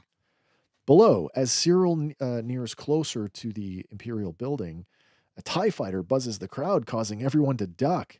But after it passes, he continues on to the gate, where a soldier stops him and he identifies himself. Noticing him at the gate, Sergeant Bloy waves him through. But as soon as Cyril passes through the checkpoint, he notices a reporter and his camera droid broadcasting and painting a picture of an insurrection rather than a peaceful protest. Mhm. Cyril has just figured out that something is very, very wrong. Yeah, there's a light bulb that, Yeah. Ping. goes off What? in this moment. Yeah, the idea that, this is not an organically occurring event. Right. Like, he's learning that it's manufactured, I think. Just as the, previous episode, Andy, once, notes that the Orbesh on the camera droid says news. Now, Cyril is quickly ushered inside the building where he's met, by Agent Grimish. He demands to speak with Dedra, but Grimish tells him it'll only be a minute as they just want to make sure everyone is safe.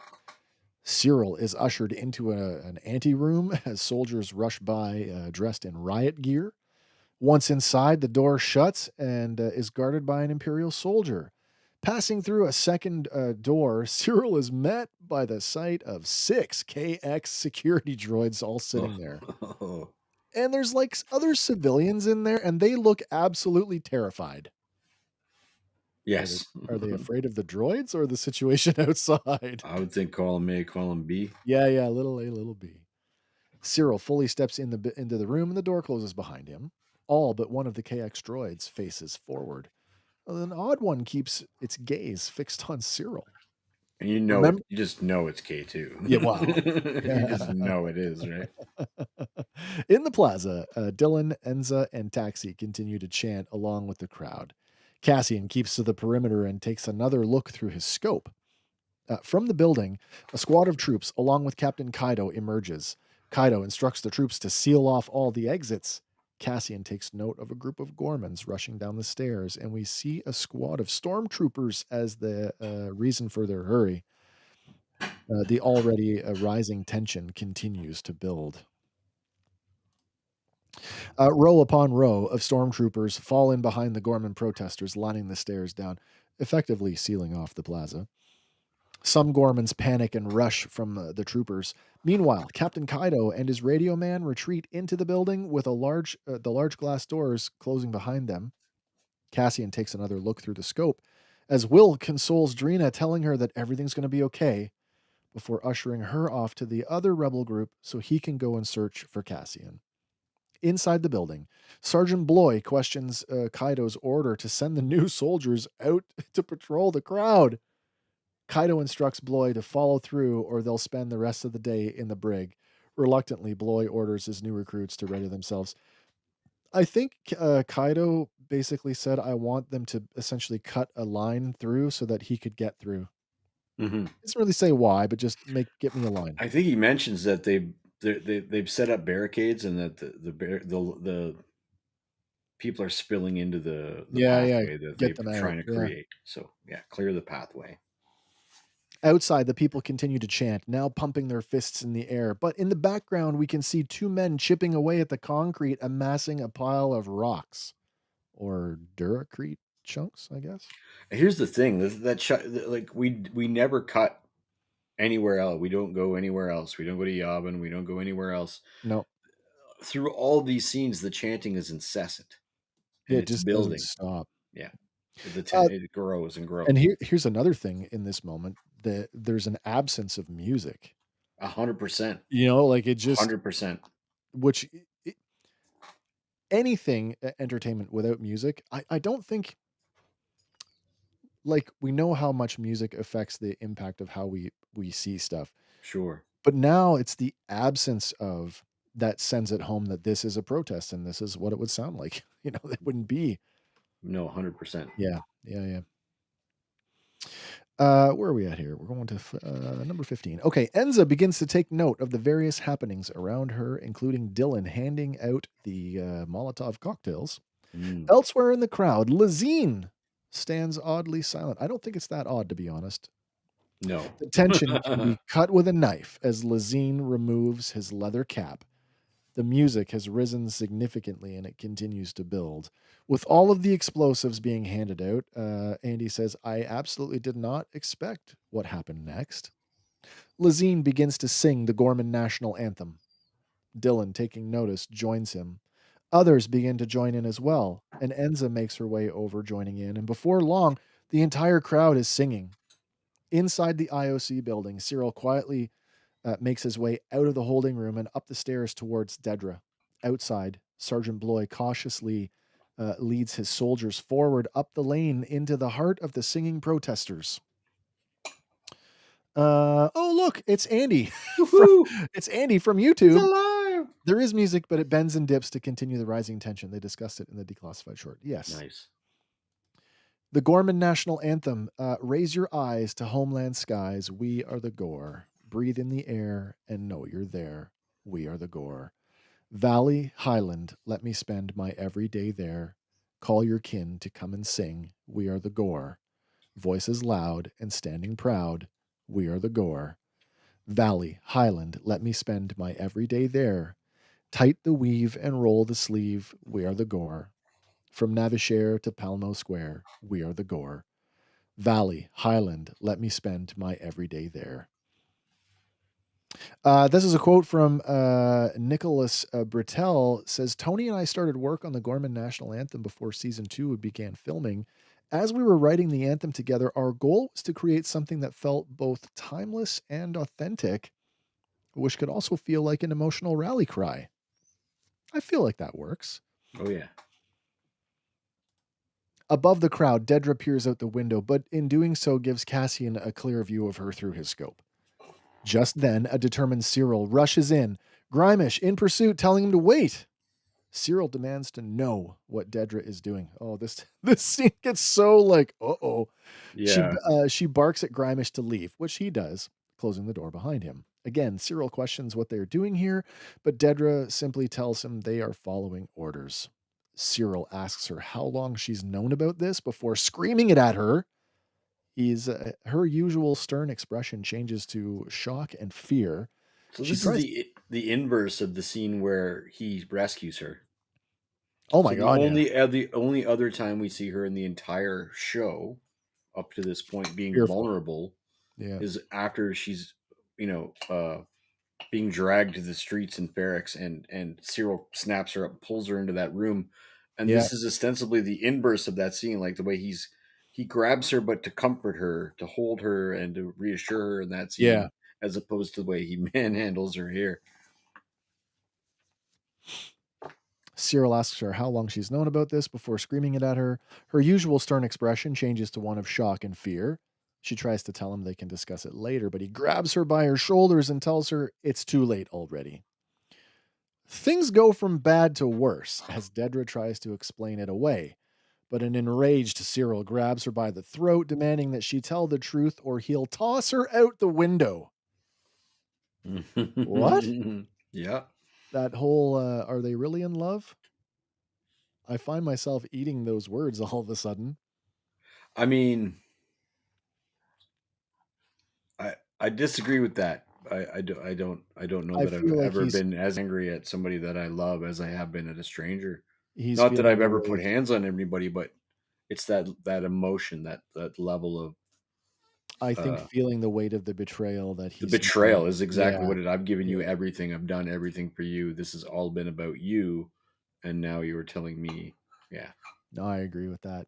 Choking, she finally admits the Empire's intent to mine a stone in the ground that they need at the behest of the Emperor himself. Cyril releases his grip on Dedra and she tries to collect herself. Such a powerful scene though. Like, Man, well, you're gonna toss your it's girlfriend out the window? I mean, it's there's so much going on in this scene. So at one point, you're like, well, you're 100% on Cyril's side. At the Yeah. same time, you're like, oh my God, you're choking a woman. And at the same time, you're like, you're choking Dead Ramiro, where the mission is to assassinate her, right? Yeah.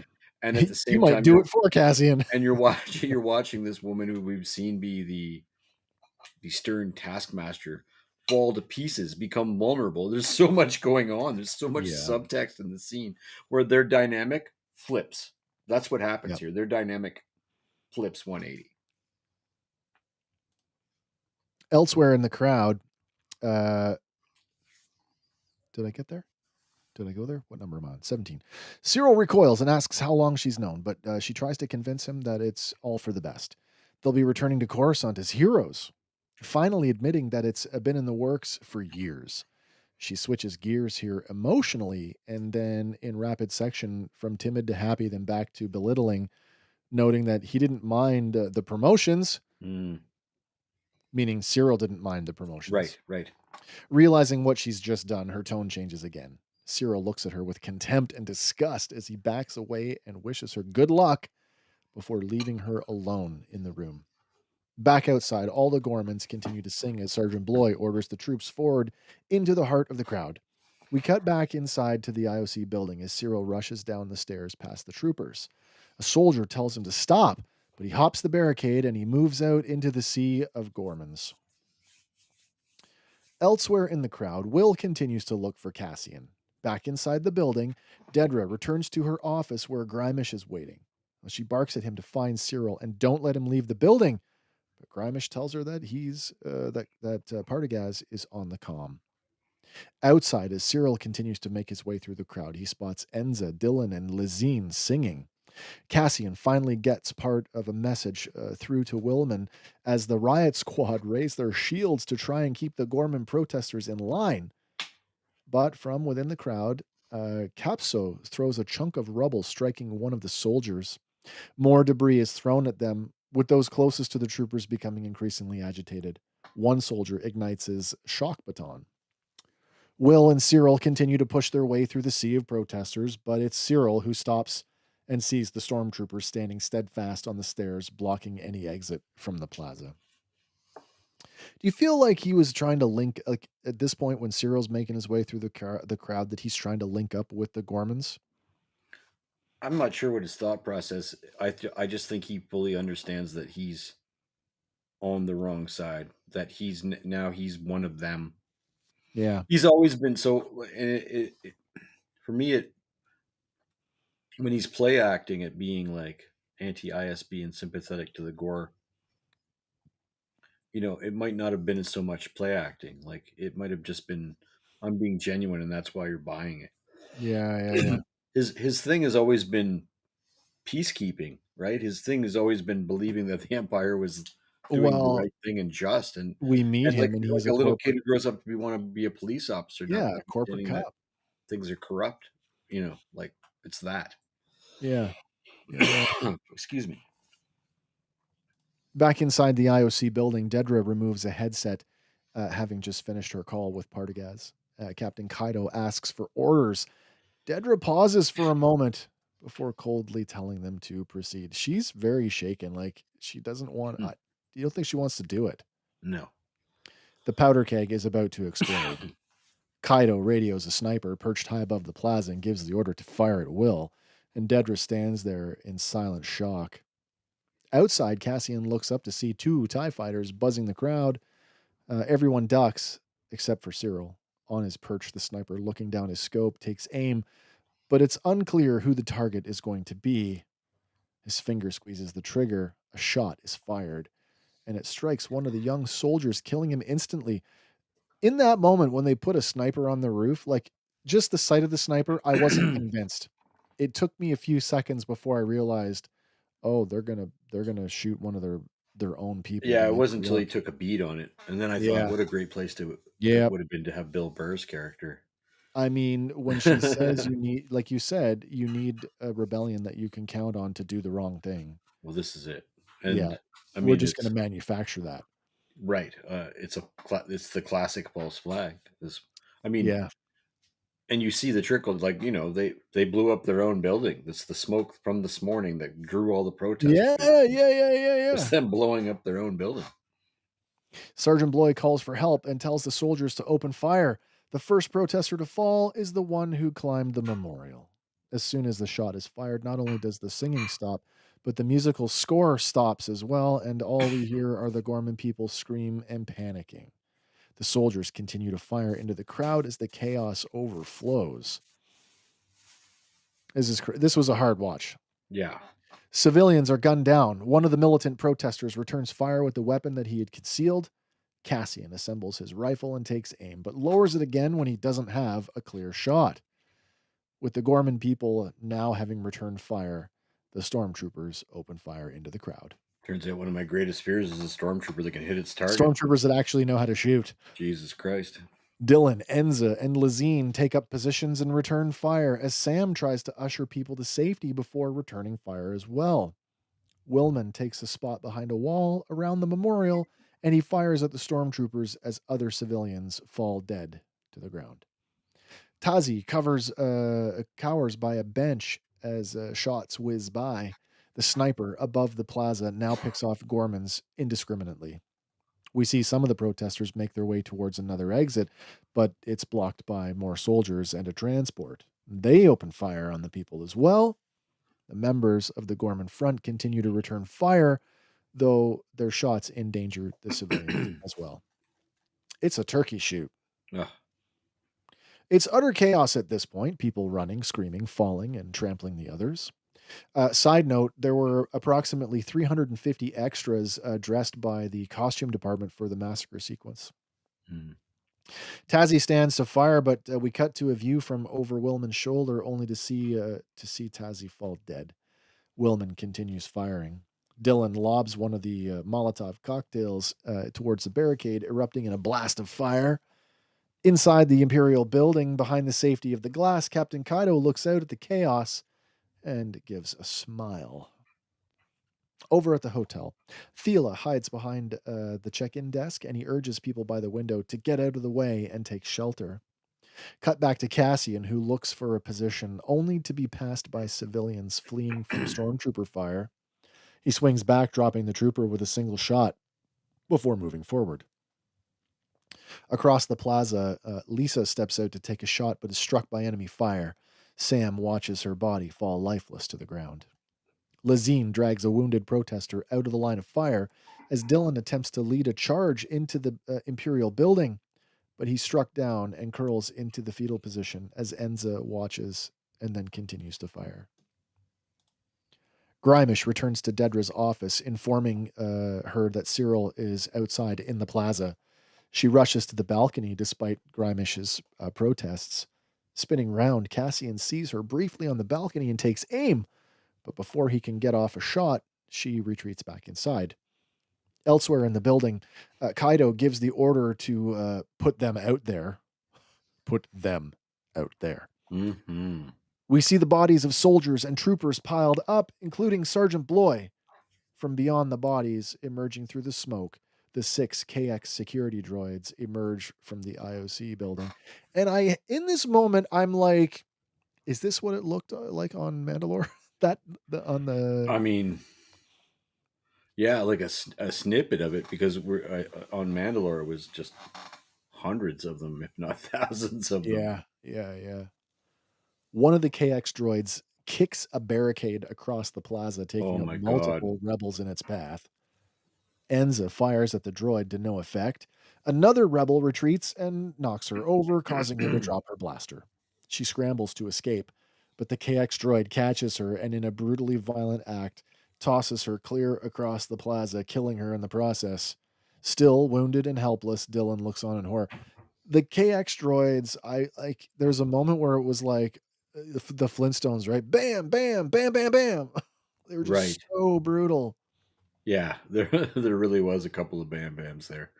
Um, I do want to address it because I have notes for it in my episode, but this was an addendum to episode 8, Yeah. and we'll get there in my episode. The K2s weren't supposed to show up yet It was supposed to happen in a different way. in a different way, and I'll Yeah, explain that yeah. shortly. All Yeah. right.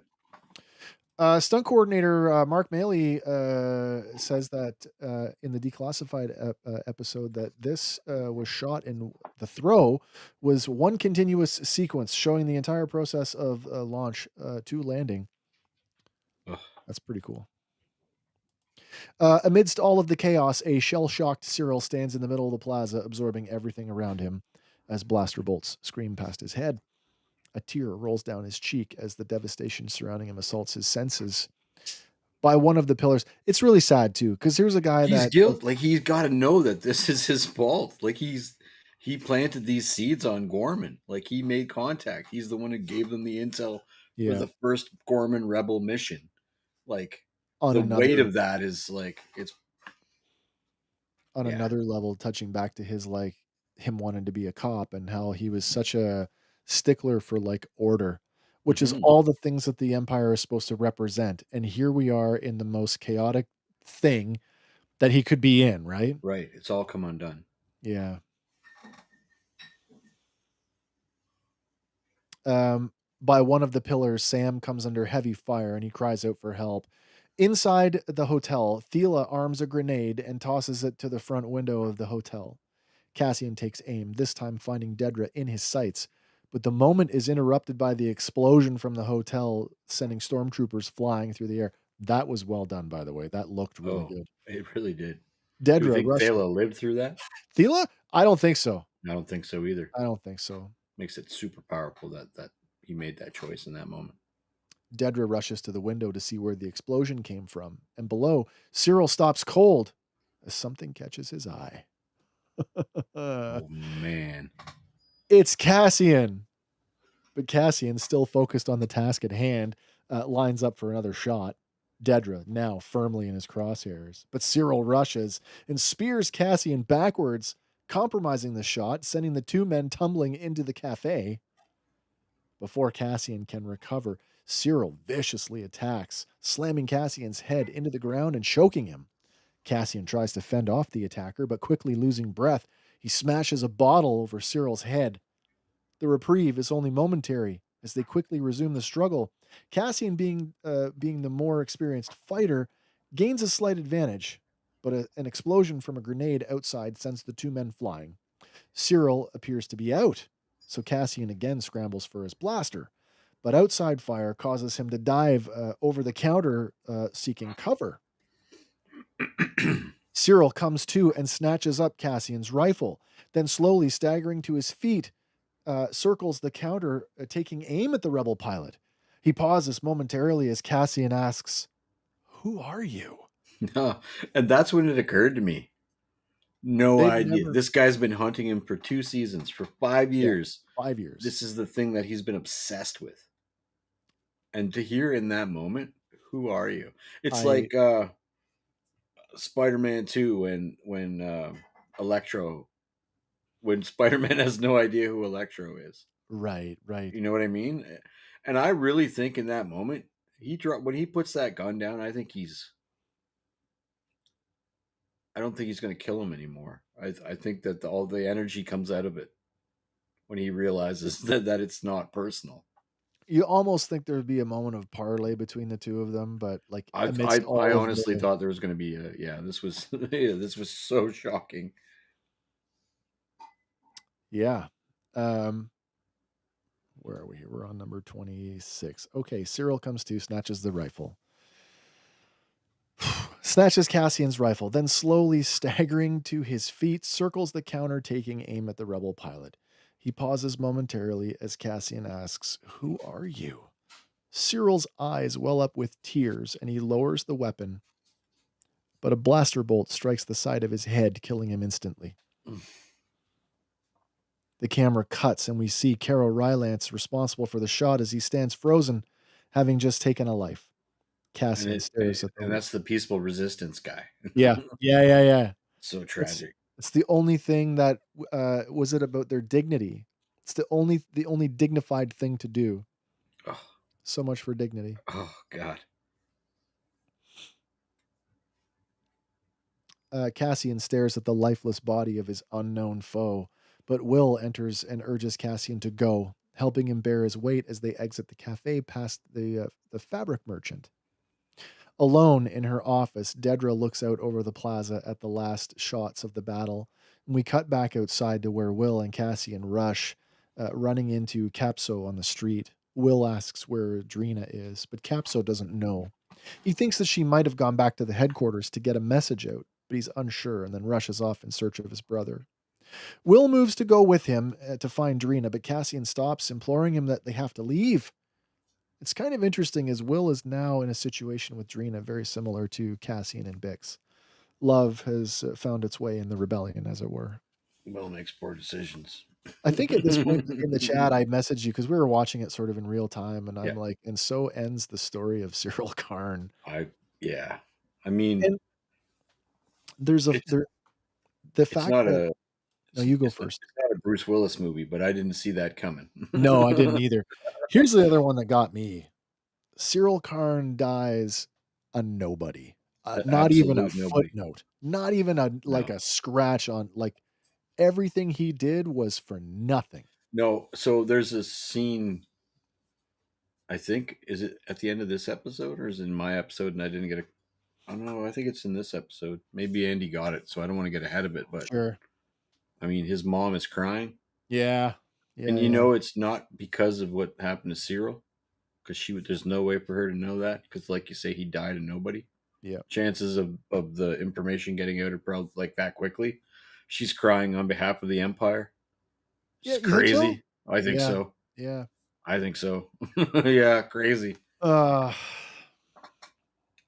all right. Yeah, poor Cyril. And you don't think that there's not another moment in the entire series when you're like, poor Cyril, No. until this episode. fantastic. Just Just then fantastic. oh, it is. It To absolutely is. completely undo him and make him a character worth like, okay, I'm on board, and then to take him away. Oh my Oh, I god, know, the I writing know. is amazing. Thinking he's about to have his moment where it's like Oh he's man. having his "I've seen the light" moment, and then Oh. just then, Gormans come streaming out of an adjacent tunnel. One civilian is thrown into a wall, and we can see a KX droid flinging people every which way. Cassian and Will turn to flee, but Cassian stops to help a person up and turns and he fires at the ever advancing droid. Will turns and fires back as well, but to no effect. And as the droid draws near, suddenly a troop transport smashes the droid into the wall, destroying it. And the General Lee horn goes off. Behind the controls, we see Sam, who backs up the transport, letting the droid body fall to the ground. Is it dead? Cassian and There's a Will. little skin back for Sam. Cassian and Will hold their blasters on the fallen droid's position as they round the front of the transport. They can see that the KX droid has been bisected at the waist. With the immediate Cleft in threat, twain. the immediate threat dealt with, Cassian thanks Sam, who is eager to get back to the Gorman Front headquarters. Will says that he'll go with him because he won't leave without Drina, and he tells Cassian that he'll be all right. Will then tells Cassian to tell the people what happened here. They embrace, wishing each other well.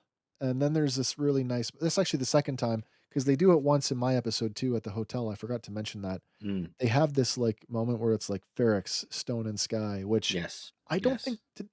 I know we've used Stone and Sky before in season one, but as a reference to the funeral It ceremony. was also in my episode in last week where Cassian, where Bix was trying to get a no, sorry, first week one, where on Mina Rao, Yeah. uh, Bix is trying to get him when his aircraft first landed, and you can hear his broken, garbled transmission Oh say yeah, yeah, "Stone yeah. and Sky." Yeah. Okay. Okay. Sam and Will move off down the street, leaving Cassian looking down at the deactivated, more the cut in half droid. He calls out, "Wait!" and he asks for one more favor. Snap cut to find Cassian driving the transport with the two halves of the KX droid now loaded into the back. He turns on the radio to the sound of Drina's voice calling out across the airwaves. Lazine tries to help Dylan to safety, but collapses against a wall and dies. All the while, Drina's message that the imperial slaughter of the Gorman people has begun. In the transport, tears well up in Cassian's eye as he continues on. Drina's message continues, begging and pleading for anyone listening to get the message out about what has been done to the Gorman people by the Empire. Is it this one? Is there not? Is there anybody that can help us? Or is there no one that can help us? Oh man, Was that this one? yes, I think it was this one. Yeah. it was this one. And you just felt so like sick. I I don't know how else to because there say it. is nobody that will help them No. or could have No, helped them, no and one's coming. no one's coming. Ah man, the real world connotations of that hurt my heart so bad. Yeah, me too. Me too. In his shop, Carol Rylance sits slumped against a wall full of bolts of Gorman twill. Tears roll down his face as Drina's words continue. The conspiracy is real, and it's happening today. We cut to the Gorman Front headquarters where Drina continues to broadcast, pleading for anyone to help. Will rushes down the stairs, relieved to see her. They relish in their reunion, only a moment before he begins broadcasting as well. In the transport, Cassian continues on, a tear rolling down his cheek, and we pan up to where we see TIE fighters circling above the city as smoke rises from the plaza. In the soundproof transmission room in the Imperial building, Dedra cracks. She claws at the restrictive collar of her uniform, emotion spilling out. Her hands tremble and she doubles over crying. She straightens up and tries to compose herself, tugging at her uniform. Kudos to Denise Goff for her performance in this episode, That's by the way. crazy. Like She's so good. if if she didn't study people having nervous breakdowns, something's happened to her in her life because that's just so Where do you go to get that? to get that I don't know. when she's Picarding her Oh my tunic god, with yeah. like, oh my She god, was gonna rip it's the so thing hard to off. watch. Oh my Yeah. god, what an actress. Mm, Back on Coruscant, an Imperial news broadcast comes over the holoscreen. this is They it, tell yeah. They tell of Imperial security forces still assessing casualties, and they question how an insurrection of this scale could be mounted without the aid of rebel assistance. The camera pulls back, and we find Edie and two other ladies watching. The news continues, calling the fallen soldiers Imperial martyrs of Gorman. Edie weeps, and we cut to black. Edie is now in a unique position. This is Andy's words. Edie is Yeah. now in a unique position to be one of the people who would fully side with the Empire. Mourning the loss of her son, a loyal Imperial employee, cut down in the prime of his life by Gorman insurrectionists, which is exactly the picture the Empire intends to paint and showcase to the galaxy. Mm. I actually said this. I'm like, even if she doesn't know, right? The sense of like, like mother's intuition. Yeah. Yeah. Yeah. Yeah. And all I can say Or even is the uncertainty. after working so hard to make me dislike this character, you went and humanized her in 1 second. And I'm like, oh, and I felt bad for her. That's you're a good man, Wes, because I thought she was weeping for the Empire, and I was like, "You bitch." I So we felt we she both was interpreted weeping. that differently. I honestly felt she was weeping for the I know my son is gone. I don't Yeah. know he's gone, but I know he's gone. Because I mean, like, they set that up with her, like, in the first call that he had with her from the office about, "You Yeah. got it all made here on Coruscant. I set that up for I see. you." I just figured it was sort of like it's indicative of their personal relationship and her personal, but it's also indicative of the general consensus of the moms in the galaxy, Yeah. like that the Empire is doing the noble thing. I've got one more, to get to, and this is sort of, this will tie into some of the stuff in your episode, Hank. So You may actually touch on this as well, but Andy, has included just a snippet from the one shot, Cassian and K2 to showcase the contrast of how they met, in the comic book as mm, opposed to what we just saw in the episode. So it's a very different meeting, of how this happens, and Cassian is directly responsible for, uh, shutting him off. yeah. Also looks like Cassian is sports sensitive when he does a friggin' backflip Well, over yeah. the KX unit, turns it off in one fell swoop there. Yeah, just hold my foot here while I vault over you, Absolutely. and yeah. Once again, we reached Do the you two need thirds P do you break need the, time. 2/3 the 2/3 Yeah, tea break? I need the 2/3 P break, seventh inning Okay, stretch. alright. That's So alright, man. you're gonna have to talk amongst I will do my yourselves. best to entertain while Remember, you maybe are perhaps you could gone. read the people a comic while we're. I'll be right back. Uh, I will take this opportunity, just to remind everybody that a couple events that are coming up here that, at least I will be attending, on behalf of the channel. One of those is Niagara Falls Comic Con. That's coming up May 30th, June 1st, and June 2nd. So the final weekend here in May. That's, of course, in Niagara Falls, Ontario, Canada. That's going to be an exciting weekend for me. I will attempt to do some video coverage throughout the days that I'm there. I can't guarantee that I will do a live stream, but I will get some footage for everyone and some pictures. And if that's not enough, we've got the 25th annual RonCon coming up as well. That is going to be, oh my gosh, I had this written down and I totally forgot it. June 14th, 15th, 16th. 14, 15, 16. Yeah, that's correct. So, RonCon 25, there is a mix of physical events and live streams of which we will be participating in here. Working on things. I don't know. Hank's not here to comment on that, but he may, in fact, be flying in to physically attend. So that could be fun. We might be all three of us here in one space, which I think is going to be cool. Andy's coming in here all hot with a comment. It all links back to Edie warning Cyril that it isn't safe on Gorman, basically because of the news being fed out to the galaxy. I typically I agree with that. She's as horrible as a person as Edie is, she did have some concern for her son. She didn't want to see him hurt. I don't think any mother wants to see their children hurt. Yeah, so those are the things that are coming up here in the next few weeks. Then we're going to get back to because next week we get our last 3 episodes of Andor, and then we're back to Back in Black series. and other stuff for our Sunday nights live streams.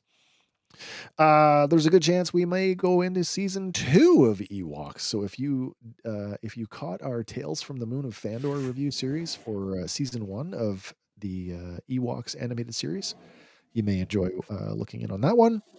I at some point would like to cover the Droids animated series because I think those were a lot of fun, especially now to contrast some of those ideas, some of those things that actually came out of Okay. the animated series and have landed in the now new canon. It's gonna be a lot of fun. Hank is, joining us again, now relieved. I'm now relieved. Now relieved. I was just doing a Yeah. quick pitch for, Niagara Falls Comic Con and, RonCon, the Oh, 25th an Ron. 25th annual RonCon, June 15th, 16th, and 17th, a mix of, in-person and virtual events that we'll be taking part in, I and, don't know how we're going to top last year, but we'll figure it out. I know, well, you know how we're gonna top it? You're gonna be in Ontario that weekend, Oh, maybe, it's maybe, there's a strong possibility. maybe. I am that excites me, almost more than the convention does, to be honest. Yeah, that's kind of why my plan to maybe. Well, we'll talk about it, but my We don't plan to get to come a do a day whole lot of early is stuff in person, so no. the idea to do anything at the same time together is a lot of fun, so It would be a lot of fun. alright, sir, I am gonna turn the con over to you as we, move into the 3rd episode of this week's oh, look at that, why did that come up? Let's just remove That's that. me. That's okay, we'll just remove that. Oh, look, and now you're in the con seat. Woo, We flipped, now you're up there. That's Connie. great. Oh, slide one, gentlemen. Andy at home, Wes. Welcome to the rebellion. I love it. I love it. Janus Metz, Dan Gilroy, same stuff. Runtime is an hour, 50 minutes without the Oh, dear. bookends. Got a How long one much? this week. 50? Have you got the longest I episode got then? the longest. Yeah, yeah. Two I out of mean, 3 weeks. is that the longest episode of the series? It is the longest episode of the series so far. 50 clean minutes. Our little caption is in the Gorman aftermath. Mon Mothma takes a stand. Cassian must carry out a difficult extraction, to say the least. To say the least.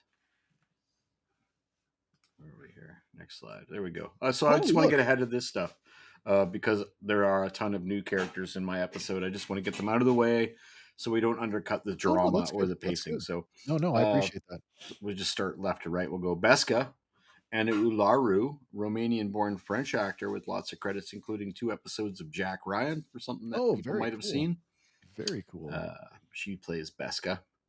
Moving on, Selko is Ashke Khanna, an Indian actor. Credits include Lord of the Rings, Rings of Power, where he played the Commander of the West in a Oh, single no way. episode. Yeah. Cool. Uh, Charval is played by Baru, and not Aunt Baru, but Baru Tessima. He's a writer and a director. Also has 7 acting credits, but one of them is Star Wars, so pretty good. That would be Andor though, right? That is Andor. Okay, That's okay, yeah, if yeah. you're only going to do 7 things, one of them is Star And Wars. one of them being Star Wars, You're yep. doing okay. It's one more time than I've been in Star Wars. Yeah. Faye Drola. I got it misspelled there. It's Drola. Tim Plester. You might remember him from Game of Thrones, where he played Black Water Rivers for 6 episodes. Okay. And then we have, I got them out of order here. And then Pono, who is our comm security officer, is played by James Northcote. And he's in nothing I ever saw before. Not that he's not a talented guy. I just figured I'd save you guys some time. He's probably in stuff that you've never seen. This is just it. Where are we having trouble changing? Oh, no. I'm just not being patient enough. And there we have him. All right. I thought about putting this slide last, but it totally undercuts everything that's going on. That's true. That's true. So, Welcome back, Alan Tudyk. welcome back, Alan Tudyk. And I brought my own K2SO picture. I love that he's wearing to back. Cassian's hat. Yeah, I mean, it had to have happened. I mean, there's all kinds of stuff there that happened off camera, if you ask me, between those two. Do you so knowing what we know, and maybe I'll ask this because Yeah. it's on my mind. Know what we do Okay. we think there'll be a bit of a lighter tone? Um, Going into the last week? well, just because we know what uh, K2SO's personality is like, and therefore will Oh, we get? We yeah. haven't had zero comedic relief. There has been none. No. Yeah, There it's has been been no all relief from the serious tension. all So, the time. just curious if you think. I Uh, I can't help, especially knowing what I know, having just had Celebration and listening to and which Alan and Diego both participated in, and both of them have said the same thing. They both think very highly of each other. right, K2 is sort of the clown in character, but Alan says that Diego is for the real, clown and in real life. yeah, Yeah, so yeah, and the 2 of them, I guess, kinda play off each other that way, that's so fantastic. I expect that there'll be I a lighter tone, at least for some of it. I just remember coming out of the theater and being equal parts. I was pissed off that they gave Vader a joke line, but I've come to terms with that. Choke on your aspirations. I've come to terms with that. But I was amazed that I think I might have even messaged you if we were chatting about Star Wars back then. But I messaged somebody for sure, and I said, "Was that real chemistry that I saw?" Because we hadn't had that in Force Awakens, I mean, or it's no worse than, "This is where the fun begins." right, right, Like, I'm okay with it. yeah, 100% real chemistry. Uh, we hear the sound of distant thunder opening on the Senate building, reflected in the ornamental pool as raindrops begin to ripple the surface, setting the mood.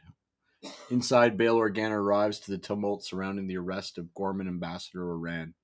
As stormtroopers escort the distraught man, he decries the situation. No warrant, no charges. Will no one help? Remember this day. Remember Gorman. Mon joins Bale, and they discuss in hushed tones the toll of the dead coming out of Gorman and the official Imperial version being spread on the news, painting a very different picture. The winner writes the story, Bale tells her. They haven't won yet. Mon vows to make a speech the following day. Despite knowing she will not be allowed, she insists Bale figure a way to get her up there. There's a plan to get Mon out afterward, but Bale will remain behind to buy them time because Yavin isn't ready.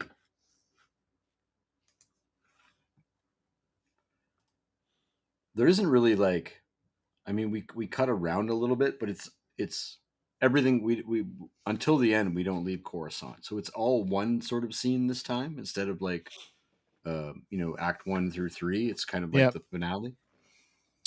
Cut to the antique shop. Cassian examines a spiral bladed knife as Clea forges documents for him. I thought that was a cool looking knife. Print Oh, I love the knife. The knife is super cool looking, and what it reminded me of is the way that the World War II bayonets would have the hollows in them, so for bloodletting essentially. The And Fuller. yeah, right. The And it looks Fuller, as that's called, yeah. right, the fuller. And this is exactly what that weapon would do would do in a very extreme way, I think. I love that Uh, she's 3D printing him a press pass. yeah. As Clea forges documents for him, he's staying as journalist Ronnie Guja, Midroom Network. Ronnie, good job. Clea tells him that the pass she's making will serve him to access the Senate building for the entire season, but Cassian says that he's out of here after this one. Clea chides him about Gorman, saying, you were there. You were about to try to, uh, you know, meet with the woman who, how are you going to do that? How do you tell her that you're done? I would have thought, if anything, you'd be more gung ho, but Cassian seems to have made up his mind that this is his last mission. And that ties directly back to sort of what I was alluding to in the first episode this week, where, like, he's done. He's done. He wants out. He and I mean, it comes to a head at the end here, but he's made up his mind about what kind of future he wants. Right. And you can't, it's been so long and so many years without an end in sight, and without this win that, this esoteric win that they keep alluding to. There's got to be a moment when we win. Uh, lot of quick cuts in my episode. Back to Oh, no, Mon's dude, it's good. chamber. Erskine, sweeping for listening devices, finds one and presenting to Mon, she promptly smashes it with an object. They sort of whisper after that, "Should we keep looking?" And it's decided that They need to. She's saying that she wants to practice her speech, which is a thing you don't really think like. Yeah, yeah, you do Something that practice speeches, politicians do, right? yeah, But yeah. but it's this. I'm going to start a rebellion and tell the emperor where to go, but I got to practice that for a minute, Goose. I But think I it's mean, more it's not necessarily practicing maybe it's not even practicing the lines, but on some level it make is, sure right? she's got it Because down pat. Yeah, well, yeah, because if I've got it down pat, I'm not gonna freeze up or I'm not gonna choke up right. and not go through with it. Well, this is it, and to make it convincing and palpable to the audience as well. Um, he says to her, "Why don't you go on the promenade and practice outside and get some air under the auspice of getting some air?" Cut to the ISB comm center where on a monitor an area goes red, drawing the prompt attention of the attending comms personnel. Um, I think he was in somebody else's episode, and I didn't Footnote, he's a identify the guy. actor. He's a He's guy. a guy. He works there. Um, the screen shows 17 other active surveillance meters, with the red one obviously being Mon's. Back at the Senate office, whispering now, Erskine presses that he Sorry, what was the number you just said, Hank? 17, I believe. So that's like 17 other senators that are Yeah, there bugged. are 18 total on that monitor. Yeah, Yeah. yeah. Or is that just 17 devices in her office? Uh, I don't believe so because he doesn't find any more Right. devices when So they get. safe to say that these are other senators that That's right. are persons of interest now to the empire Yeah, or I to the got ahead of my. ISB? Yeah, exactly. I would say they're monitoring 18 senators. Wow. um, I got ahead of myself with the last slide. Back in the Senate office, whispering, Erskine presses that he keep looking, and in case there are more devices, Mon needs to practice the speech, but Erskine cautions her to go outside to the plaza in the open air. Back with the ISB, the Yeah. attendant and has a tech run a scan and the device remotely, and she establishes that it isn't on their end. Mon paces out on the atrium alone in the Coruscant night, practicing her speech, murmuring something about truth and ultimate evil. That's the couple of words that you can actually catch. Luthen, not in disguise anymore. Like, okay, the stakes are so high that Luthen is appearing in public without a wig on. On Coruscant. Right But yeah, that's at true, the Senate and it's building. not like in the underground meeting Lonnie. No, the Yeah. stakes are crazy high here. Him not wearing the wig is just like Is that this pretense is gone. but this is this also indicative of it's falling apart around him? Like his world is falling apart. This is the end game, if you will, not to use a Marvel term, but this is Yeah, the end yeah. game, if you will. And there's no more pretense. You're caught or No, I you're guess not not. caught. You win or you lose at this point. I think. Yeah. Um, where am I? Where am I? Mon paces in the atrium alone. Luthen, not in disguise, approaches Mon. She's confused as to how Luthen found her, and he admits that Erskine has been working for him for some time, and that he has protected her in ways she will never know. She I wonders wanna who. know. Yeah, I me wanna too. know. Me too. What has he Uh, done? yeah, I mean, yeah. I mean, he was probably protecting her before, but in his own way, right? Like this is the thing. She wonders who else she trusts that she shouldn't, but Luthen warns that it's him that she needs to trust this moment. Bale's extraction team is compromised, and he intends to send Cassian to get her. She tells him she's more afraid of him than anything else right now, citing Tay Colma, citing that being arrested, what being arrested might mean for Luthen. He implores her to listen, and he tells her the code phrase, I have friends everywhere. I Those love that. words, I have I friends love that. everywhere. I love Back at that code IS, phrase. yeah, no, it really, absolutely.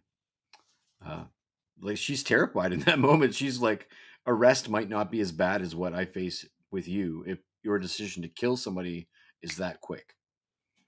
Back at ISB comms, the attendant uh,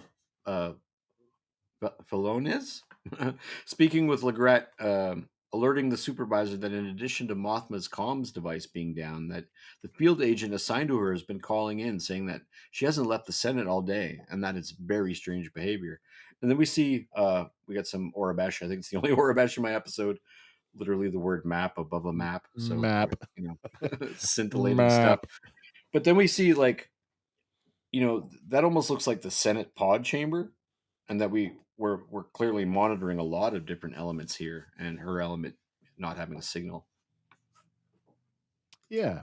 Yeah, yeah. It would make sense that they might have just a bug in every room. Well, you know, I got it that well, it is round, so it could it be the rotunda? I just that's kind of what I took it to thought, and be those were the pod rooms that surround it. oh, jeez. I guess so.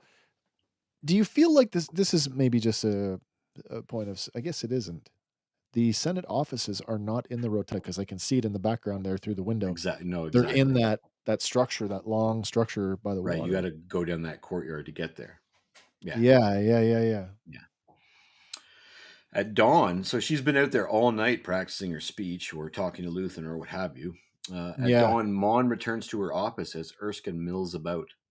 Mon tells him that she's never felt more betrayed and asks him when he started. Erskine tells him it was just after the wedding. It's been 2 years. And she actually smiles at this. She laughs like at her naivety. And yep. she gets pensive. She goes off and looks at, off camera, like just staring off into the distance. She tells him he's dismissed immediately.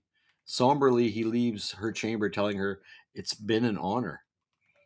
Later in the early morning, as the Senate begins to bubble to life, Cassian, Clea, and Luthen meet right beneath the reflecting pool walkway, now completely in the open. Stakes are that high. There's just zero pretense left. All the players are just walking around right in the open. As Clea makes contact with Erskine, Luthen seems to indicate the same thing as Bix on Yavin, that Cassian seemed preordained to be right where he needed to be when he needed to be there. Aldani, Narkina, Barracks, Sinar, Mina Yep. Rao, Gorman, and now here. So he's sort of doubling down on what Bix was saying He in just that in that he just moment. he just summarized 2 seasons of TV. He totally did. He totally did.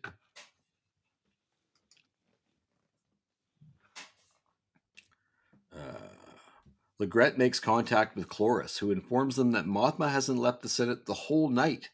He suggests that she slipped past him and already went home, but Cloris doubts it sincerely. Do you think he Dis- slept in the car all night? Just sat there?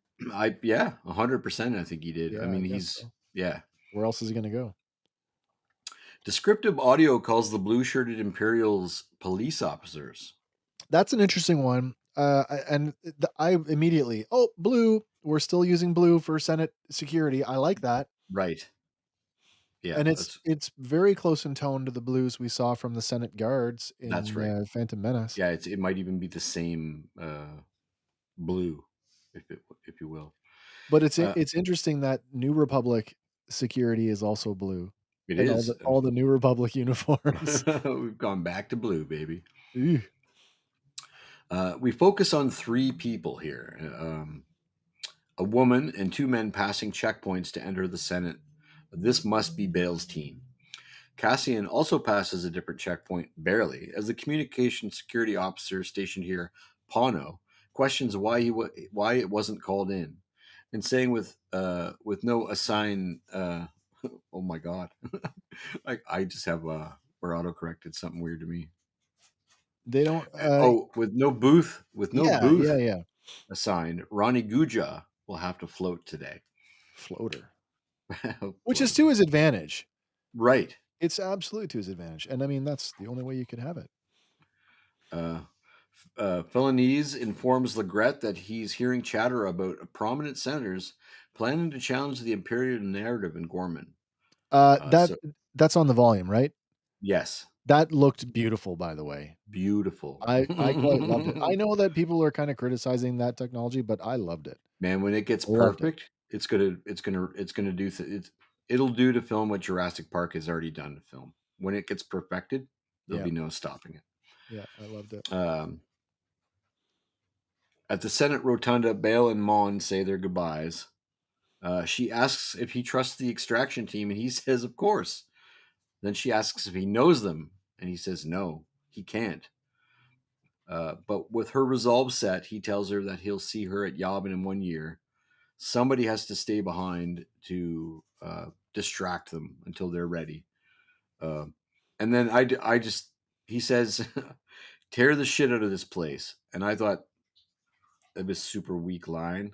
You didn't like it in season 1. In fact, I made a short video out of that. You did not like swearing in Star Wars. You didn't like it I didn't like it. when Monk? Monk.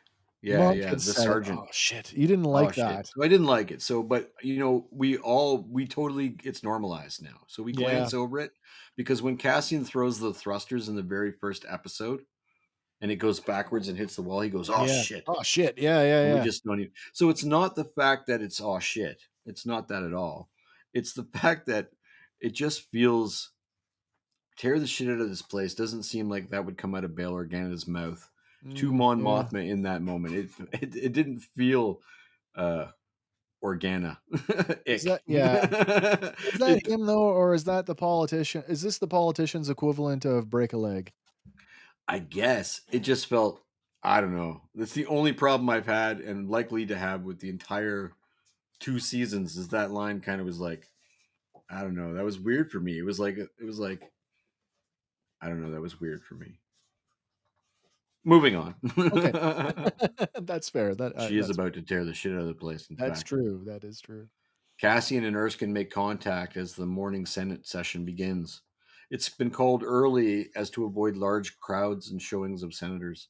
The senators that do speak talk of the imperial martyrs who gave their lives in the brutal streets of Gorman. A member of Bale's team moves to Gate 9.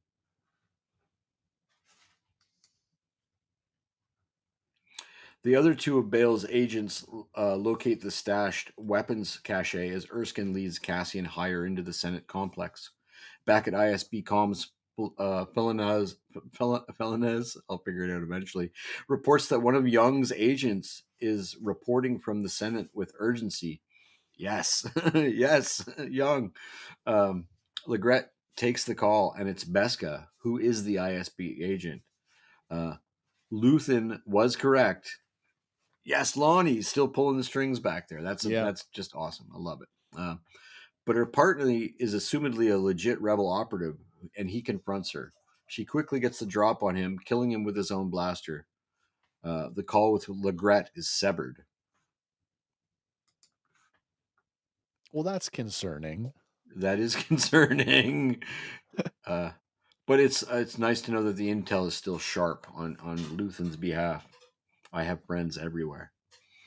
The chair recognized senior Senator Irvine from Hody. I don't have anything on Nothing that on one. that world. Yeah. All right. Yeah, we'll check it out later. Played by Jane Burtish, who yields her time to Bail Organa as a senior senator, who invokes Article 17 252, which he reminds the members of the Senate was proposed directly by the Emperor's Council. A I senior love how senator, crafty this is. this is super crafty. He's using their bureaucracy against them. It's fantastic. It's so much so that the Emperor recognizes that he's got to get rid of the Senate if he's going to keep his hands from being tied like this. What's interesting is that the Death Star falls so rapidly after the rebellion starts, within a Yeah. year, realistically, right? That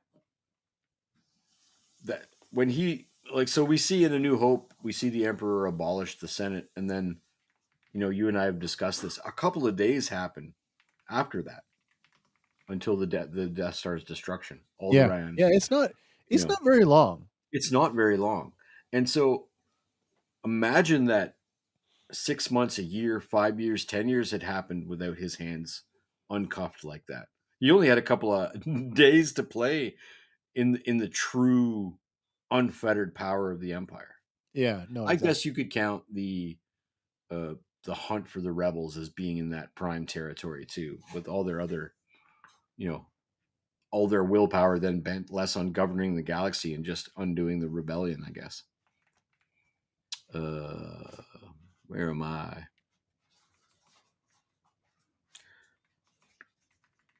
Oh, a senior senator in the case of an emergency may yield the floor freely and without interruption to another senior senator. And seeing as how all the other speaking senators were either using the term emergency with respect to Gorman, or having no objection to its use, Organa turns their bureaucracy against them and yields the floor to Mon. Crafty. As Cassian and Erskine reach Gate 9, Beskha, now with orders to proceed, moves towards the same gate. Legret desperately tries to get the feed down to prevent what's about to happen. In a panic, Pono quickly moves to moves to try to shut down the broadcast. He's in full panic mode at this He's in point. full panic mode, yeah. Solemnly, slowly, Mon's pod floats to prominence. You know the thing I liked about Jimmy not Jimmy Smits, oh my god. I just did the thing I said I wasn't gonna do. Benjamin Smits. Benjamin Bratt's performance here. I just love the way, and it's part performance, and it's, very much a large, part is the writing, but, like, Yes. he a couple times in his, like, his prelude to turning the floor over, he makes sure he goes back to emergency, and then he Yes. makes a point of, like, "And we all agreed to those terms here," and nobody calls him on it? That's right. Well, under those terms, and then they Right. can't there's nothing they can do. There's I zero they can loved do. it. Yeah, it's kind of beautiful. Yeah. Just 1 second here. Where am we? 16. Mon symbolically touches the brooch on her cloak. The descriptive audio says she puts her hand over her heart, which can only mean one of two things since descriptive audio is infallible. Well, Chandrillan physiology is swapped compared to the rest of humans, her heart's in her shoulder. or Mon Mothma has just that big of a heart. It's one of those two. I kinda wonder if there's a significance to her touching the brooch. I think it's just to ground herself. Oh, maybe. You know, You don't like think there was a Chandrilla. symbolism in touching the brooch on it? Like, that maybe that's a Chandrilan At first artifact or something?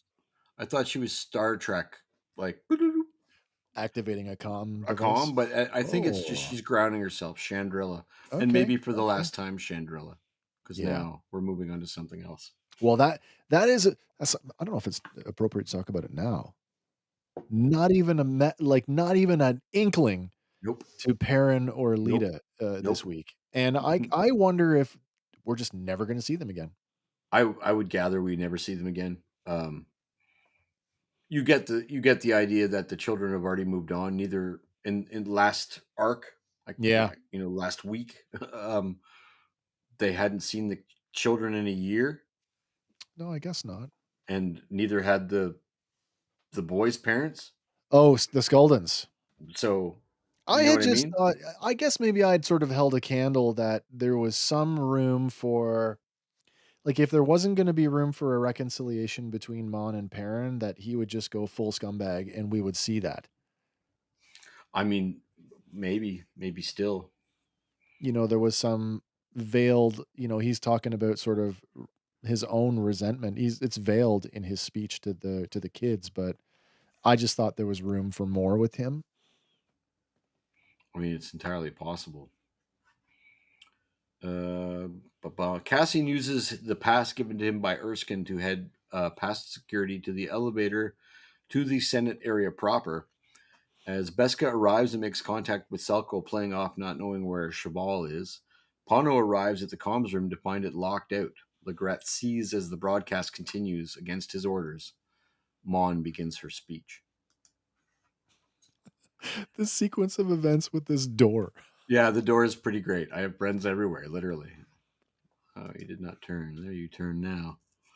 She mentions that first, since she's been here since she was a child, and that most of the memories and friendships she's had have been made in this very chamber, giving context to her credibility. She goes on to tell the galaxy that the Senate is in crisis. Uh, and then the distance between what is said and what is known to be true has become an abyss. Two techs now with Pono at the comms room door explain that the door is locked now because they fixed it after checking protocol. And if he likes, the security key is upstairs, and a flustered Pono runs off to fetch it. This just feels like something that was orchestrated that we aren't 100% privy Yeah, to.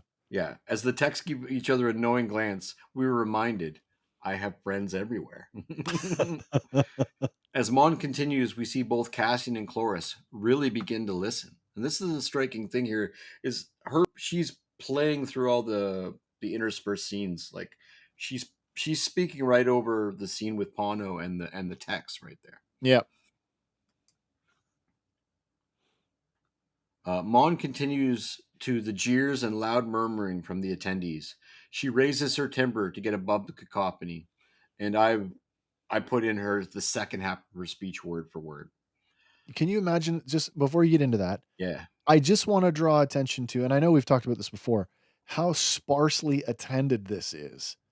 Like, and it's on purpose. This is why they called this early morning session. So yeah, it's ostensibly even less populated than it would have been in the evening when we saw it last time. like at a full Sparsely session. populated. Yeah, yeah, yeah, yeah. Of all the things at risk, the loss of an objective reality is perhaps the most dangerous. The death of truth is the ultimate victory of evil. When truth leaves us, when we let it slip away, when it's ripped from our hands, we become vulnerable to the appetite of whatever monster screams the loudest. This chamber's hold on the truth was finally lost on the Gorman Plaza. What took place yesterday on Gorman was unprovoked genocide. Yes, genocide. And the truth that has been exiled from this chamber, and the monster screaming the loudest, the monster we've helped create, the monster who will come for us all soon enough, is Emperor Palpatine.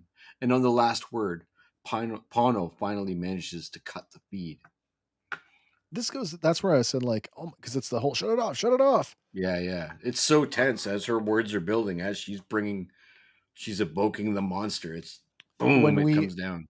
and maybe I didn't do a good enough job explaining this in my episode, but, like, when we were talking about and Andy had mentioned it in his as well, with the camera droids being first seen in the Senate during the Phantom Menace, and they were buzzing around, like, every time someone went to speak, I presume the camera droid came over to pipe that feed to the pods of everybody else there. Right. So I got that's where I got the impression the speech was never broadcast outside of the Outside. building. Right. Yeah. Yeah. Clea and Luthen monitor the situation as the feed is cut. Erskine grows suspicious of Beska and Selko. He's like, because they're acting really odd. They're like standing there acting odd. Like it's kind of funny that you Yeah. two just act odd. That's the direction they were given. Perfect cut. As Cassian makes contact with Mon, she tries to brush him off, but he follows close, offering up the code phrase without prompt. I have Yep. friends everywhere. He Oh, you immediately do. tells her he knows that she can't trust Luthen, but that he knows Val. She says that he and I, and she said anybody can say that. And he says she and I were the only survivors of the Aldani mission. I was at Gorman. I live on Yavin, and the weight of what he's saying sinks in, and they get into the turbo lift together. There's a level of confidence and trust that he's putting in her by showing his hand that Right. much. No, 100%. Yeah. You are Mon Mothma, aren't you? Yeah, well, Yeah, absolutely. At the lift's exit, Mon and Cassian emerge to a throng of press, and as Erskine and Cassian try to move her out, Beska emerges from the crowd, claiming to be Mon's ride. But knowing her cover is thin, she pulls her weapon and an eclair, delicious, and declares this to be an ISB arrest, and demands that the Imperial security officer call her headquarters. Erskine cleverly shouts out the woman is a rebel agent, distracting her enough for Cassian to draw his pistol, firing, killing the agent instantly. Erskine, you crafty little man, you. Ah, nice job, buddy. Yeah, he's only been there 2 years and he's already big time spy. Confronting Selko, who admits that he's just met Beska, Cassian believes him, and as Erskine covers the Imperial security guard, Cassian and Mon hurry off, Mon donning Cassian's trench coat. The Empire begins to lock down the Senate building. So tense. As Imperial security guards find the Trendillan pod room empty, we see Erskine has made it outside, getting ahead of the lockdown. Legret learns that the embedded member of Young's team has been killed. Cloris makes contact with the ISB, but they're too busy to have him just check in. Call back when you have info. Clea tells Luthen that she will try to find Cassian and Mon for him to head back to the gallery as security tightens. Now in full lockdown, we see the stormtroopers defend the building in droves. Uh, Mon and Cass have made it into the onto the walkway outside, but are confronted by Cloris, who is armed with a blaster. Cassian asks if he will help, but she admits he is also ISB. Cass blasts the man and begins to move forward, but Mothma is horror struck and he must take her by the hand and hurry her to her car. We're breaking out of the promenade. Cassian flies the vehicle out into the clear morning sky into safety. Inside the speeding vehicle, Mon braces for an uncertain future. I just love 2 things here. First of all, Genevieve O'Reilly's reaction to people getting shot is priceless. It's like I got two stills there. I'm gonna go back. I can't Yeah, make the that one on the bigger. top right. The one on the top The right, one and on the top right. there's also I think it's the slide just before, Yeah. two before, right. Yeah, there it is. Yeah, There it is. middle left. The Just it's the like horror of it, it's so right? genuine. So that is fantastic, and then the other moment is, like, in that that quick interaction, "Will he help?" "No, he's a Right, plant." "What's his name?" "Cloris, Cloris, we got her," and he's like, which what?" disarms him. Right, Yes, and then complete. Oh man, yeah, that's the cold kill. That's the KCK Cassian we know. yeah, yeah, yeah. You got that right. That's funny as hell. Oh, That's it, it's KC Cassian. Casey Cassian. uh, a weird scene. I didn't think it needed to be told. Not that I mind knowing where Val and Melchi are, but it undercuts the drama of the escape a little. This could have been the opening of like, the next episode or, Yeah, like or just take it for rote. A cool tidbit. Val recognizes the Preox logo on the blaster, and for a second, I think she's thinking that Cyril might be trying to sneak into the Alliance. But it's Melchi. Remember, Cassian gave him the weapon after yeah, retrieving it from yeah. the stash on Niamos. It's good to see Belshi. Good to see Bell. Good to see the little Preox gun.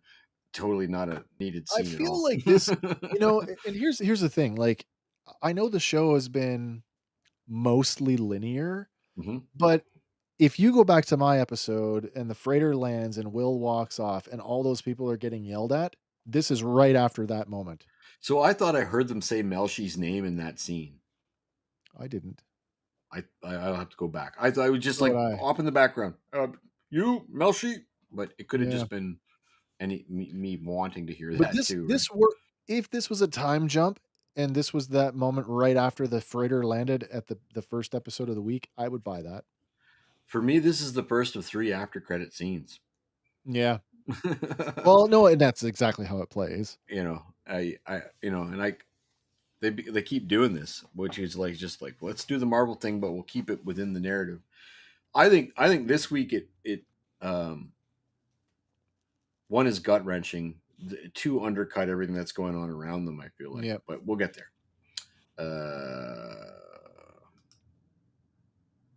Boom. Cassian escorts Mon to the safe house from the last arc, and there he finds Clea, Erskine, and a convalescing Wilmon accompanied by Drina. I guess she's not ISB after all. Remember, I thought she was. Oh, you did too. Yeah, I did. It's clear Will needs a real doctor. Clea tells Mon that Luthen has made it out safe. Cloris and Mon seem to have a new understanding as he apologizes for the deception. I actually thought, and because this is, oh, I don't know if this is a pacing thing, but it's Mm, like the episode kept delivering, right? Like it just kept right. going. It's like, okay, it should have ended by now. Nope, another scene. Yeah. Okay, it should end by now. Nope, another scene. Yeah. And when they alluded to a doctor, I'm like, are they going to go back to see Quad Paws? Is Oh. Quad Paws coming back? That would be cool. He's not a good doctor. Well, he tried. He did try. He tried. Um, Cloris and Mon seem to have a new understanding. Clea tells Cass that he's to leave right away and that Mon will not be going. He's told that a ship is waiting for her and that they want to give her another. They want her to give another speech, and to come in with a Yavin escort. The They want to other speech. yeah. They want to rewrite the story. Here we see the rebellion attempting to spin events with their narrative. Mon tells Cassian she isn't sure how to thank him. He tells her to make it worth it.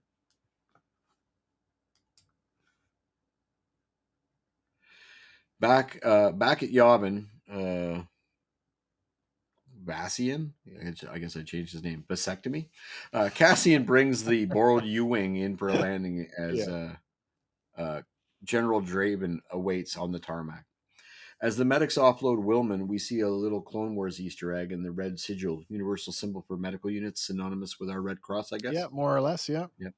Cassian explains Drina to Draven, and at his prompting, at Draven's prompting, who's that? Who's his nurse? Essentially, he says, and he says, "That's Drina. She was at Gorman. She'll fit in nicely." And then that makes me think, okay, maybe she still is an ISP agent because Oh. there's no reason for them to have an interaction about her at all. I'm going to trust my instincts. Let's see where it lands next season, Other next than they know episode. Will is a member of their group and she is not. Right, that's true. It could just be standard protocol to ask that. Uh, Draven asks Cassian if he wants to listen. Oh, sorry. Draven tells Cassian he's not logging the mission in. For the record, Gold Squadron would deliver the center to Yavin. He tells Cassian about the speech she's going to make and that it would be widely broadcast. Draven asks Cassian if he wants to listen to his office, but Cassian admits that he's heard her before. That's kind of I funny. like that. I Yeah, like I've that. heard her Because you before. know that she's given the other speech. Yeah, Right, this one, that's what she's saying, but it's like what she said in the Senate is far more inspiring. right. Yeah. It really is to the people that are there, at least. So I would be remiss without a little recognition, recognition of the events right after this conversation takes place. Ghost Squadron is waiting for an unknown ship to make contact for refueling. Turns out it's Gold Squadron escorting Mon Mothma to Yavin. After meeting resistance in the form of an Imperial cruiser, Hera Syndulla must find a way to sneak the squadron to Yavin. When Grand Admiral Thrawn um, discerns her plan, he sends a prototype TIE Defender to intercept them. After a pitched battle and losing much of Gold Squadron, the Ghost escapes with all the rebels they can hold, including Senator Mothma, who from the bridge gives her classic speech to the galaxy, and in the afterglow of her words, a true rebel alliance is formed as ships from all factions jump to her location. The real rebellion has begun. I dig it. I dig it very much. Back at home, Cassian reunites with Bix, who seems reserved and distant. Cass tells her that he's done. I'll tell Drabin in the morning. They'll be leaving. He tenderly kisses her. Nothing is more important than them, and he pulls her close, kissing her forehead.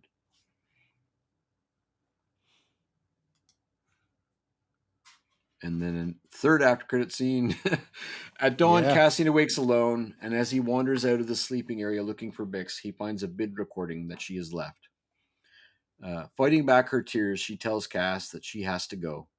Because she loves him, she knows that if she says these things in person, he'll just talk her out of it. She reminds him that this is what he's meant to do and that she's an obstacle to that. So she's making the decision for both Yep, of them. she's made it for him. She's choosing the rebellion. And Cassian runs to the base, still barefoot, her words echoing through his head. He arrives to find that all the transports have left already, and in the pain and weight of loss wash over him.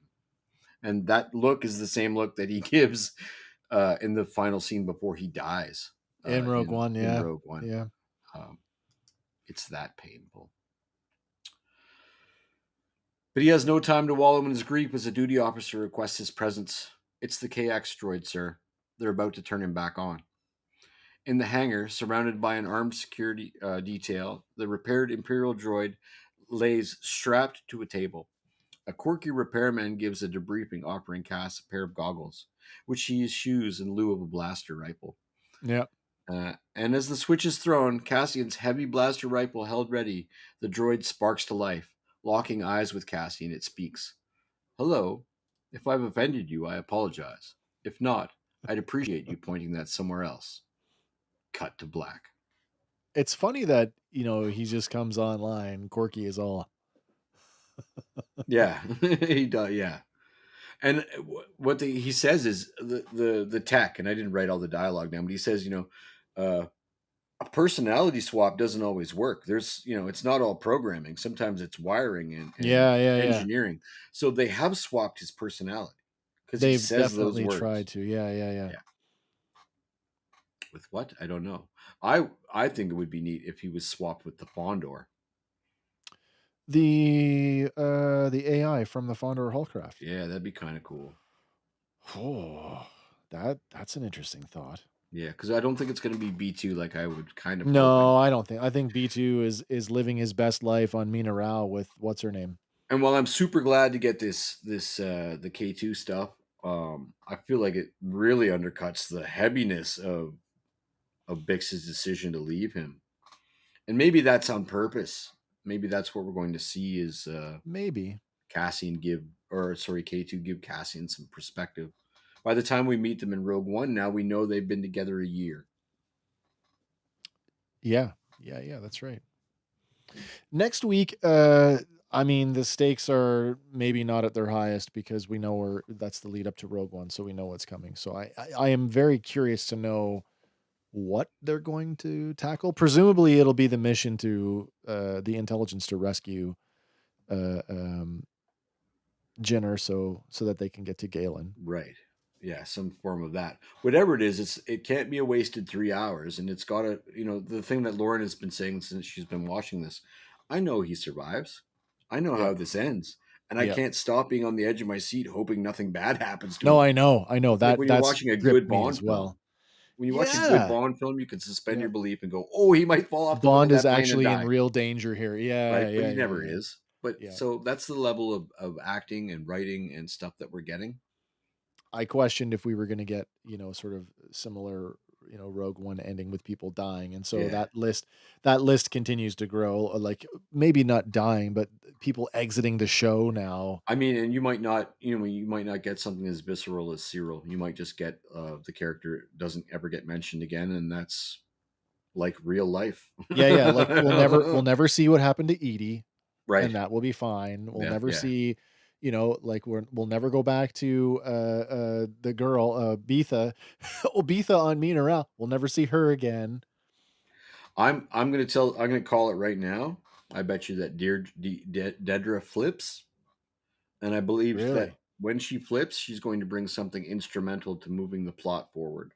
Like whether it's the Death Star, the idea that there is a Death Star, the idea that there is a Galen Urso, something that she's going to be Well, get from Krennic. you say that, and there's already a tidbit that's been dropped, right? Because Partagaz has already told, like, let's say that it's Dedra that gives up Galen.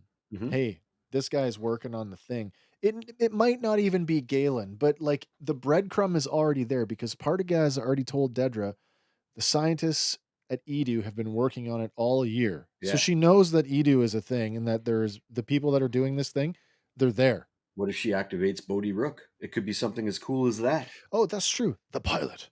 The pilot.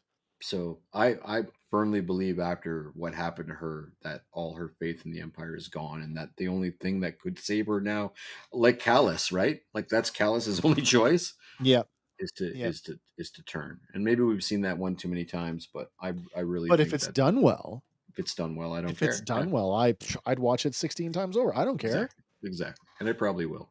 We have all these cool stories. We have this cool story of and it's not even really a story because there's nothing really going on there, but like Crix Madine was a high-ranking imperial 100%. and we never saw So I mean, his. so many people were right. Like this is Yeah. this is Yeah, yeah, this is yeah. the thing. They've all had their day of reckoning to come to the conclusion that what they believed was not reality. Yeah, even the people that didn't wash out, like Bill Burr's character, Yeah. who just like after years of service, you have a perspective switch. Yeah. Yeah, Yeah. yeah, yeah. Sorry, did you have any more slides?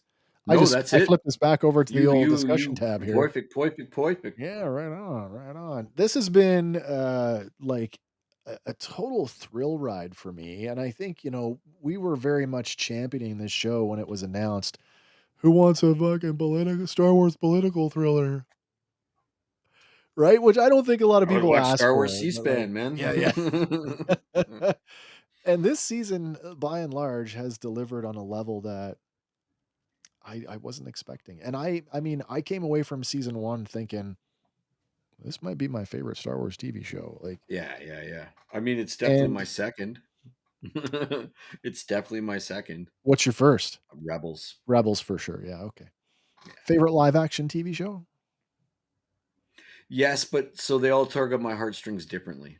I know, I'd because there's a flavor of Star Wars for everyone Yeah. now. Object. So, and this is what I saw someone say today is that is Star Wars a setting, Oh, gee, I or don't know. is it not like any one setting? Is Star Wars we're going to play in the in a sandbox today? That sandbox is Star Wars, and inside that Yeah, yeah. sandbox, or is it a genre? And that's what you got to ask yourself as a fan. If it's a genre, this doesn't work, but I it think does work, doesn't it? it does, it does. And so then Star Wars must have transcended genre. I always think of, and maybe I just say space fantasy, but maybe, like, take the space off, it's just fantasy, Sure. right? But Like there's room, but you could see a horror existing. And I didn't no, I even yep, actually get yep. into that. So let's get into that real quick just before we Sure, wrap yeah, up. It's yeah. been a long show. Episode 9, my Yep, episode was supposed to be entirely different. And Disney was like, you can't do that. We don't have the budget.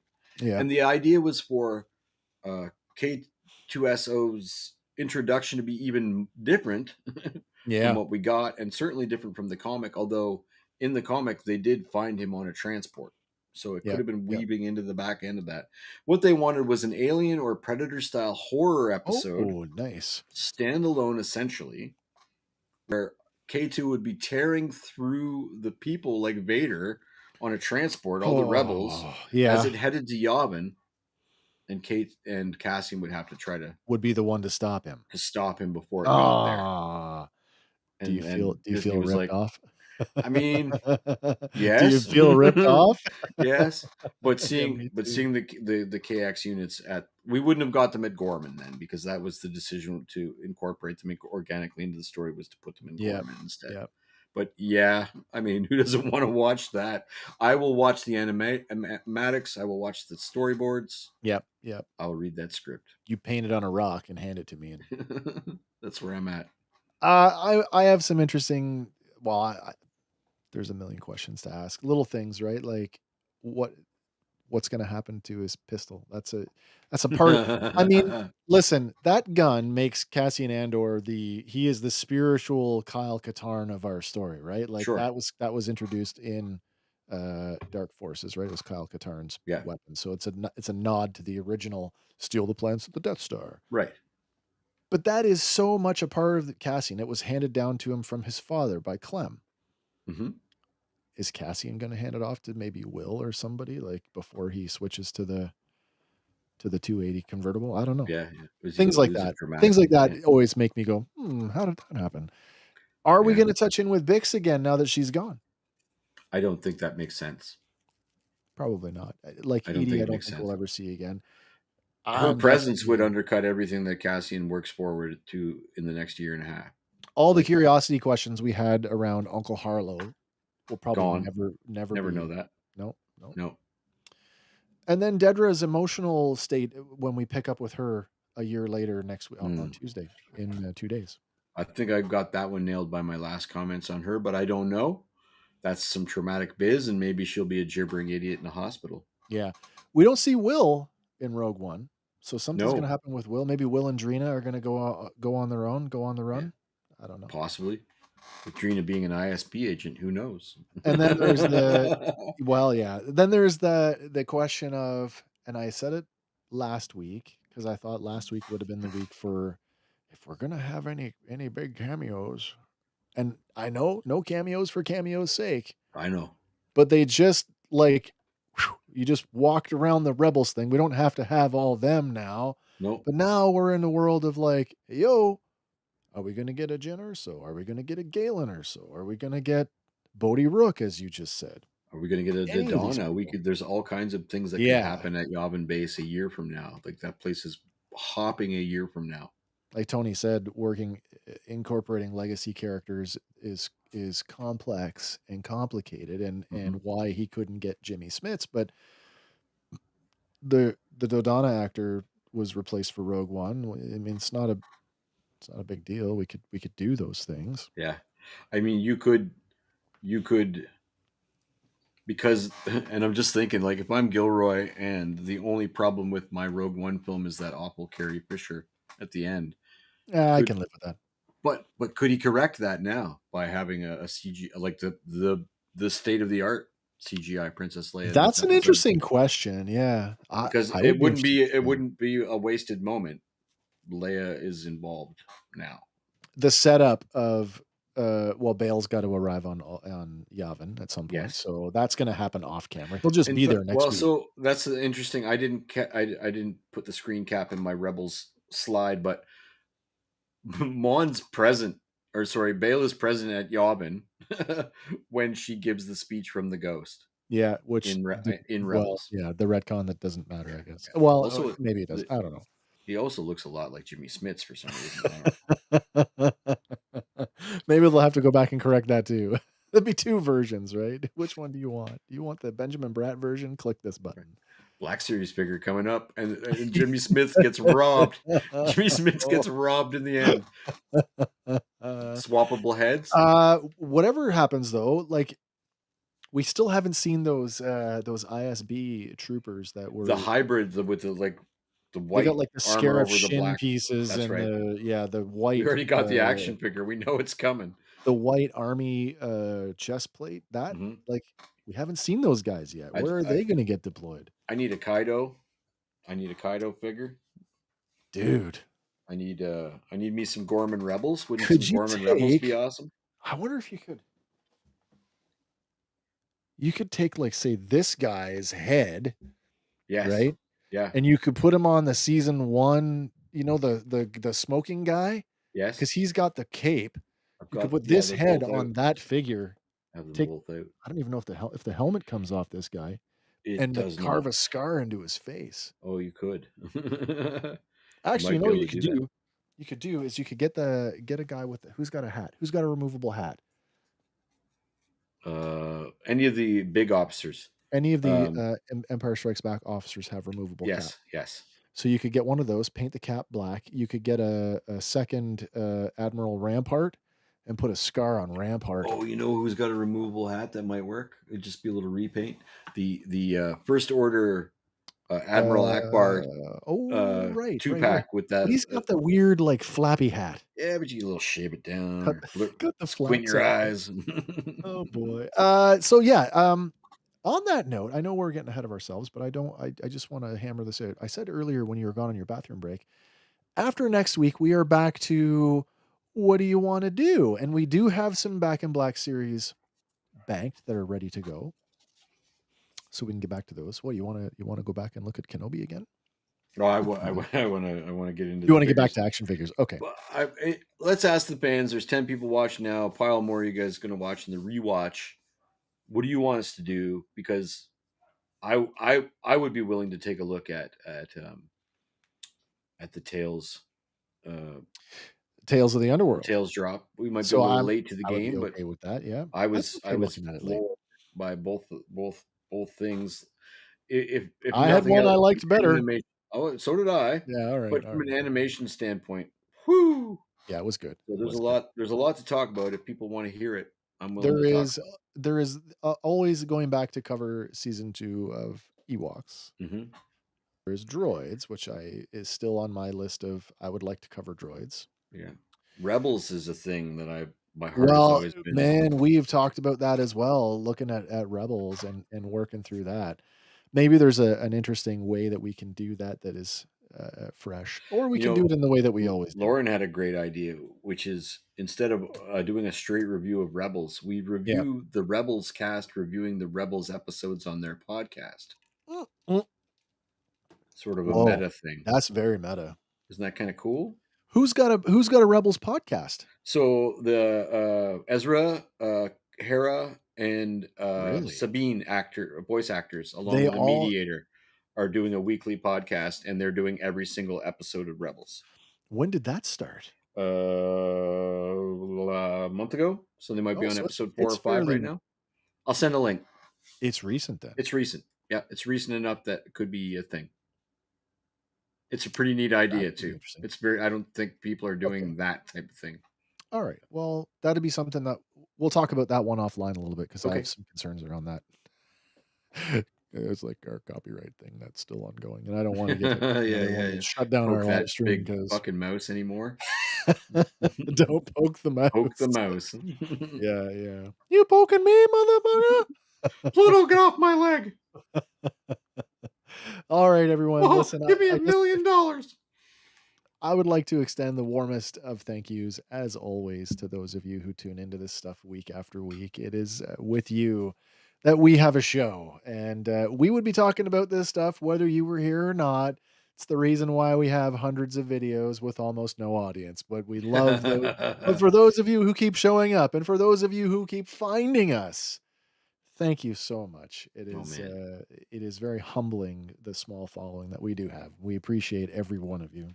I mean, it blows my mind that there's even one person that's not Wes or Andy willing to listen to my horse shit. So thank you, thank you, thank you. I love it. Anyway, Andy and I should be back on Tuesday for Random Fandom. That is our weekly news magazine show where we talk entertainment headlines. Now refreshed, now that we've crossed the 100 episode mark.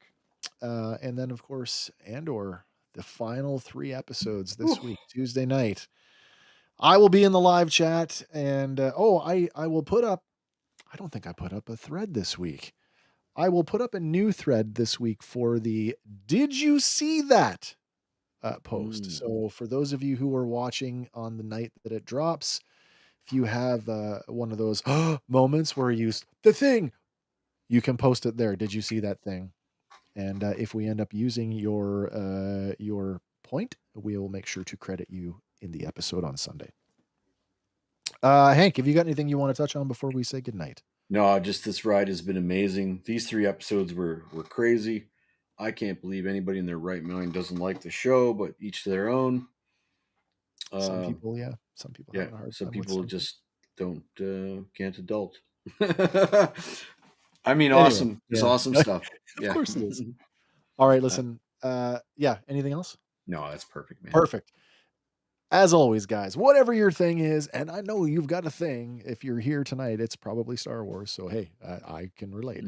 As always, fan on everybody, and for Fandom Power, my name is Wes. And I'm Hank. And Andy in the ether, I know you're out there somewhere, my friend. We'll see you all on the next one. Bye for now, everybody. Oh dear, where's our outro? There it is.